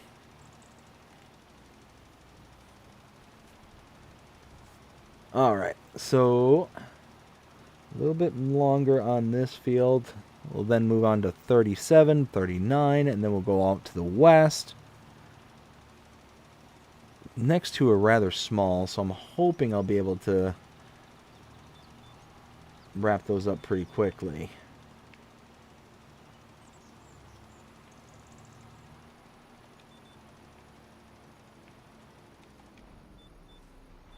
Ooh.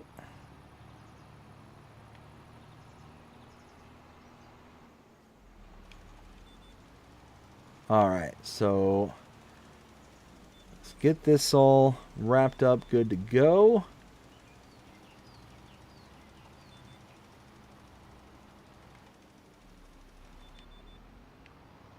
Ay.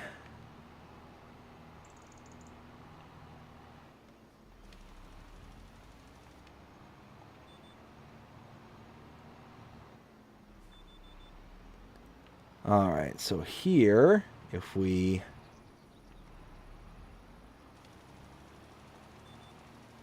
Oh, for crying out loud. You know what? Fine. You win, field. You win. I'm just going to get the rest of this. I'll come back and get that in a sec. That little itty bitty chunk that just doesn't want me to have.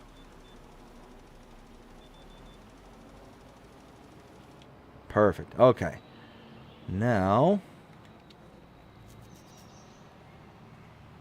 Oh, come on. You got 500 and some odd horsepower, and I understand you got a big tub behind you, but come on! Dig deeper!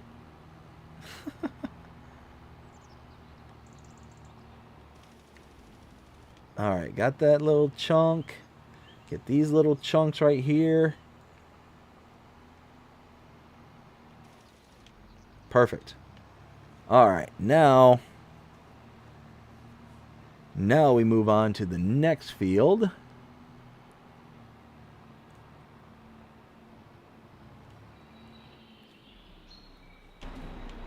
There we go. Open that.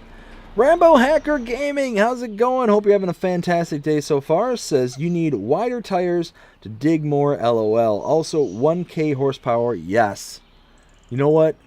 More power is always better. Always better. There, come on, come on. There we go. Let's see, and Bradford says, you did miss the mine, though, about the testing, entering, and exiting the vehicles when...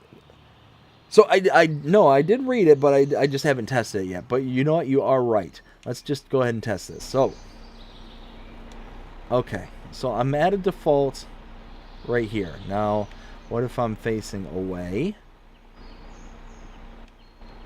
Oh, does it always... Maybe it just always... Oh. Okay, so if I'm always facing in the same direction, okay, well, I guess that would make sense. Cool. I like it. It adds up. Makes sense to me. Man, holy smokes. Earlier today when I was helping out, I ended up banging my shin so hard. Ooh, it's actually pretty swollen. Holy crap. Wow. Yeah, that's swollen big time. I was moving a dresser, and I had to basically push, because we had it up on a dolly, like a little flat dolly, and I was pushing the dolly up to, or I was pushing the dresser up to get it back up onto the dolly. Well, the dolly slipped, like stayed in place kind of thing, and the dresser slid, which I wasn't aware of, and I ended up like literally punting with my shin that dolly. Holy smokes. I was glad my daughters weren't around, because I was cursing up a storm. It hurt so bad. Holy smokes. I think there's only one other pain out... Wait, what? Oh, okay. Just...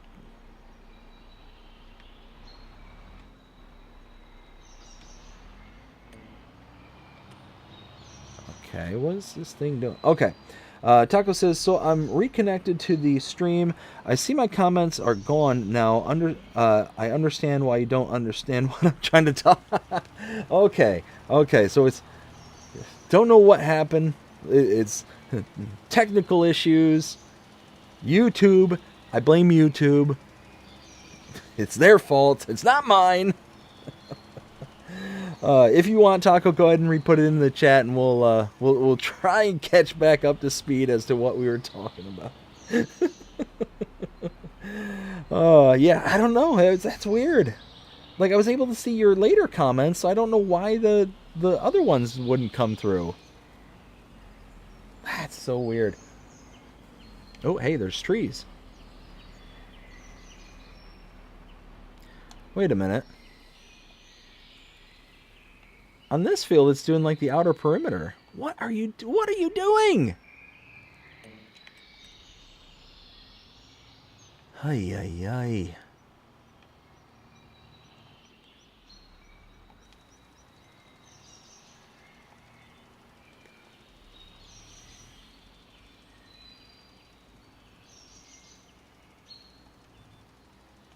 All right, so just not liking this field for some reason. I don't get it.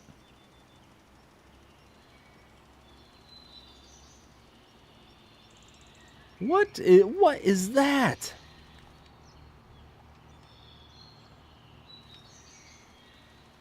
I don't know what's going on anymore. Up is down, down is up. Dogs and cats living together, mass hysteria.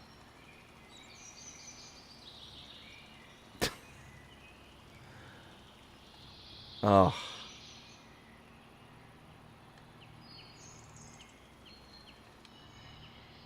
Whiskey, I'm still so disappointed in you. Not seen the original Ghostbusters movies.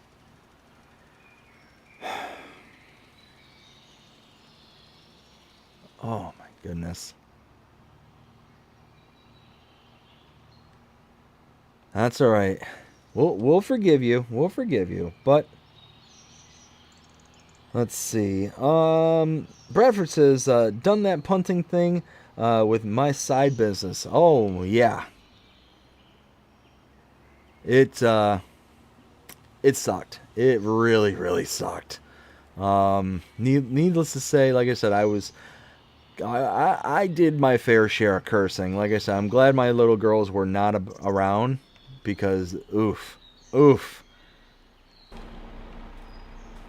I'm also glad that my friend's neighbor wasn't outside because sweet little old lady, she's like 90, I think they said she's 95 years old. Real sweet lady. So this is the first time I was over at their house, and I'm in the driveway and I'm getting ready to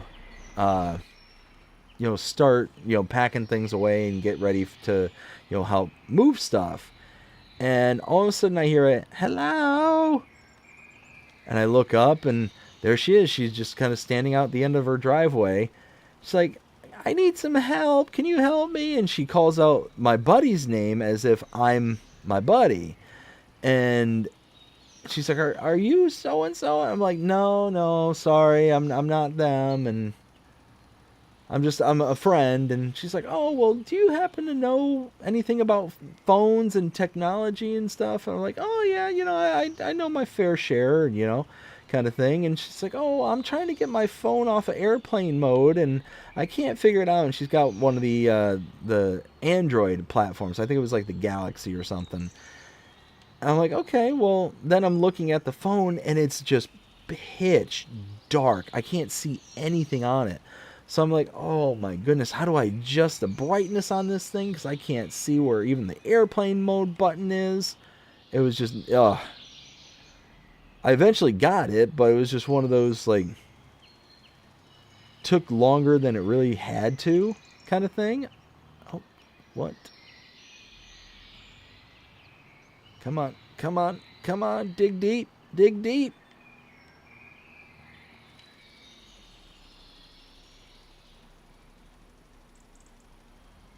Oh no, there's a thing there, and I'm wasting lime.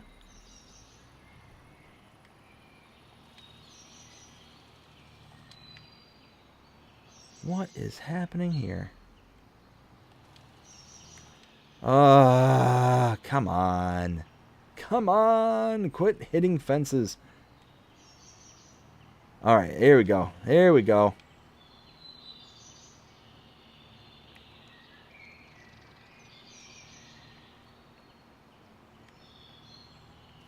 Alright, so we are finally getting that.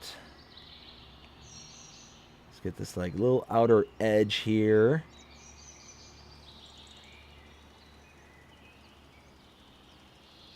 Like that. Okay, I think... Oh, little boop in the corner up there. Just a little boop. There we go. Just a boop.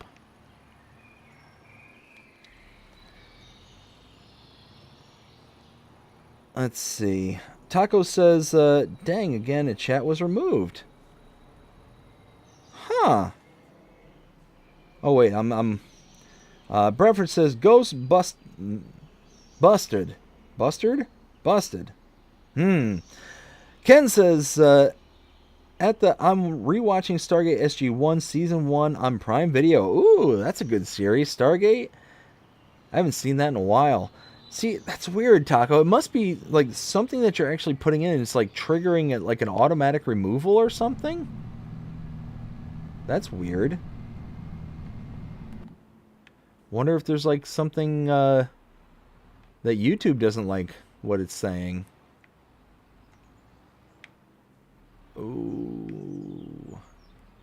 Oh, come on.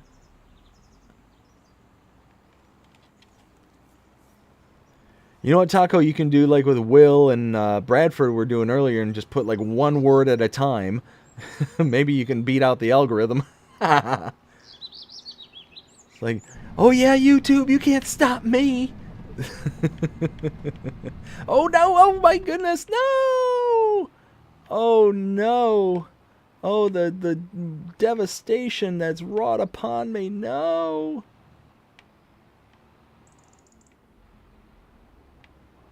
Oh, please get over there. Yes. Oh, thank you. Oh, thank you. Whew. Okay. Okay. Okay. We're okay now. Nothing's wrong. Nothing happened. You didn't see anything. I deny. I reject your reality and substitute my own. Hey, hey, hey, hey, stop it. Oh my, no. Stop it. I just want to get to the field. Why won't you let me get to the field?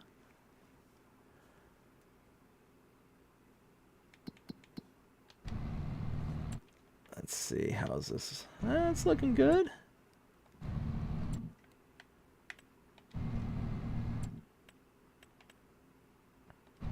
Nice. Okay, perfect. Oh, whoa, what the? Will you stop doing that? Why? Why is that a thing? What did I do? All right, let's just get there. Let's get this done. Well,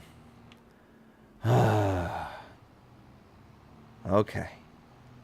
Okay.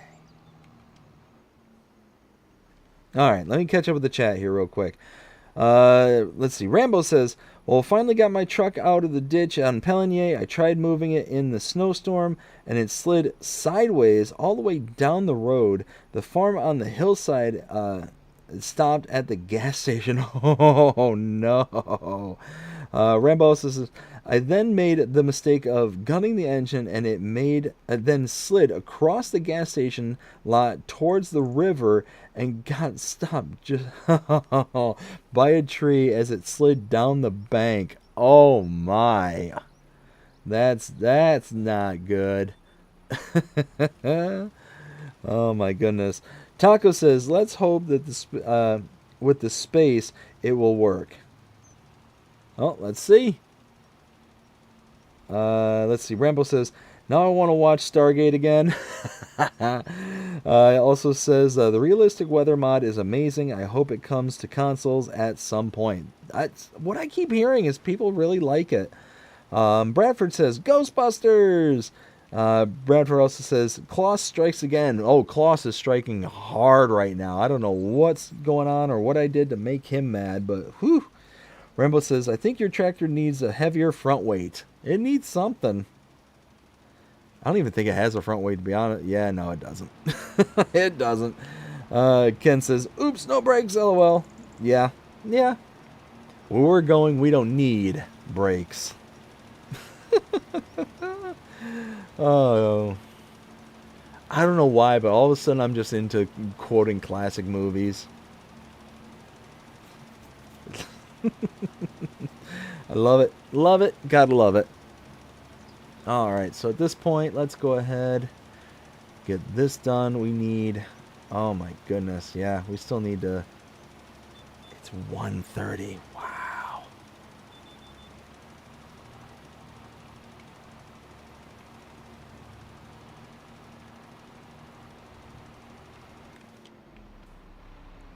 Alright, get that little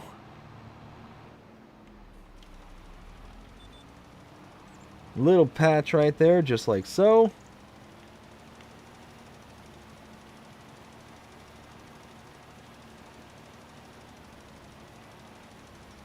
And okay, so it does jot out. Big old 90-degree turn.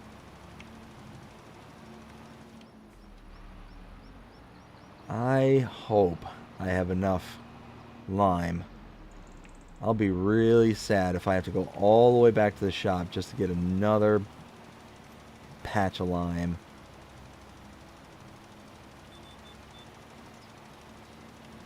Alright, here we go. Come on. I think I can. I think I can. I just want enough lime. This is going to be close. This is going to be real close, I think. Ooh. I don't know.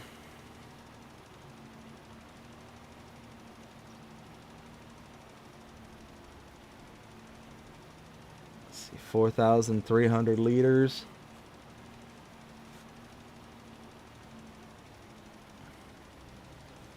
This is the, at least this field is relatively straightforward. I mean,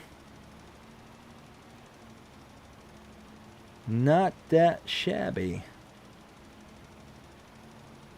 Alright, let's get this.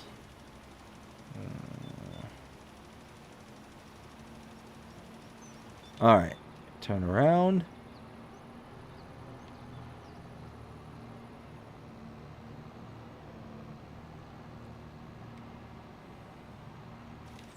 There we go. I'll just kind of split the baby on this one. Just kind of follow this right here.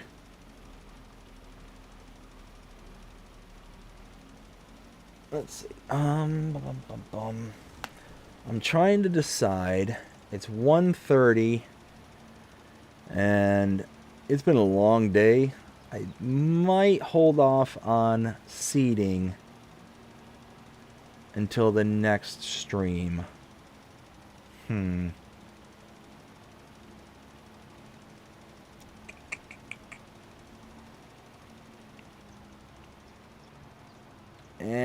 there. Oh, nope, not quite. Not quite.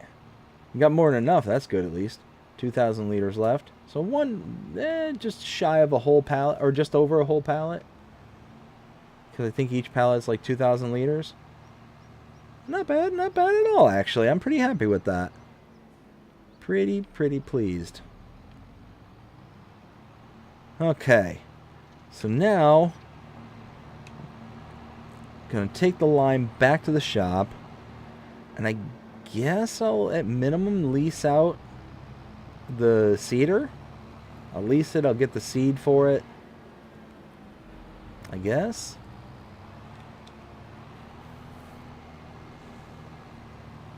Oh my goodness. Sorry about that. Like I said, I've been lugging around heavy furniture all day, and oof, it's catching up to me pretty quick. Pretty quick indeed. Oh no, oh no. Who here said something about a front weight? I think you might be right. Rambo. You might be right. You might be right.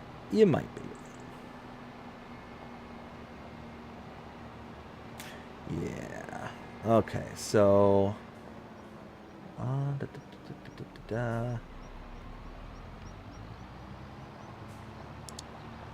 all right, so now I'm going to take this, dump it off, and yeah, I think I'm going to hold off right now. I'll go ahead and get the seeder, so that way it kind of gives me a little reminder of, okay, hey, this is where you left off kind of thing. But I'm getting beat.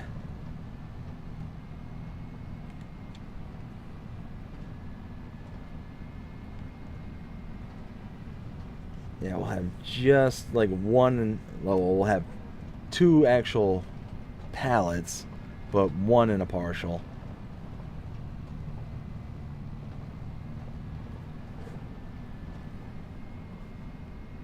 Ay. But, I mean, we got a lot done, I think. I mean, figure we got 1. Here, you know what? We'll stop and we'll do some counting. I think it was, what, 6 total fields made? Alright. Pop out of there. Well, you know, we do have this partial here, too. Let's do this. Load.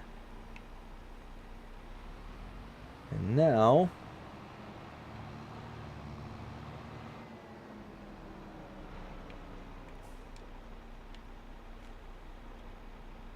there. Perfect.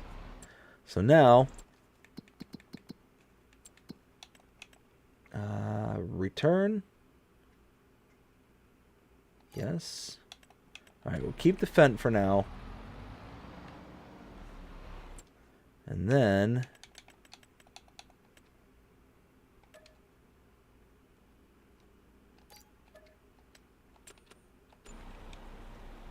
And let's do this.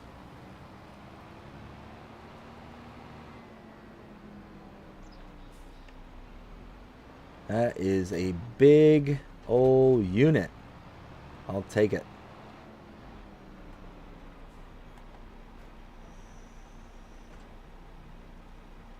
Oh my goodness.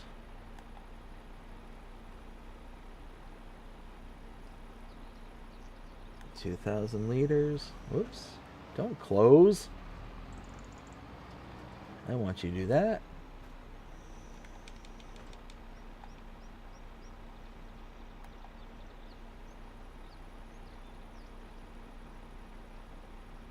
There we go.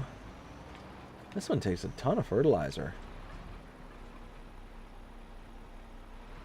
4,800 liters. Let's fill this up with some seeds. Nope. Seeds. Get the extra 50 liters for the same exact price.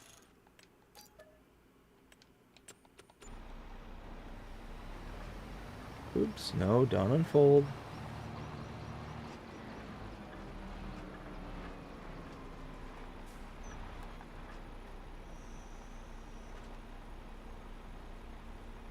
Taco says unload and after that you return.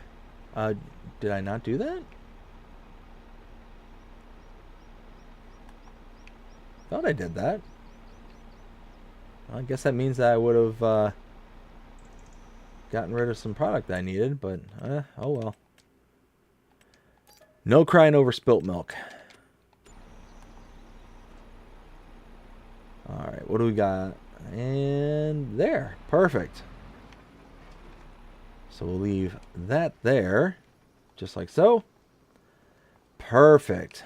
Yeah, we got us a full seeder with seed and fertilizer. We got a nice big old tractor to kind of help continue to set this up with. Yeah, I think we're in a good spot right now. And we figure we're working on this contract. It'll work out to where we'll pick this right back up right when we get back. And yeah, I think all in all, everything is going to be good. But I want to thank everybody who came out tonight and hung out. I greatly, greatly appreciate everybody who's here tonight.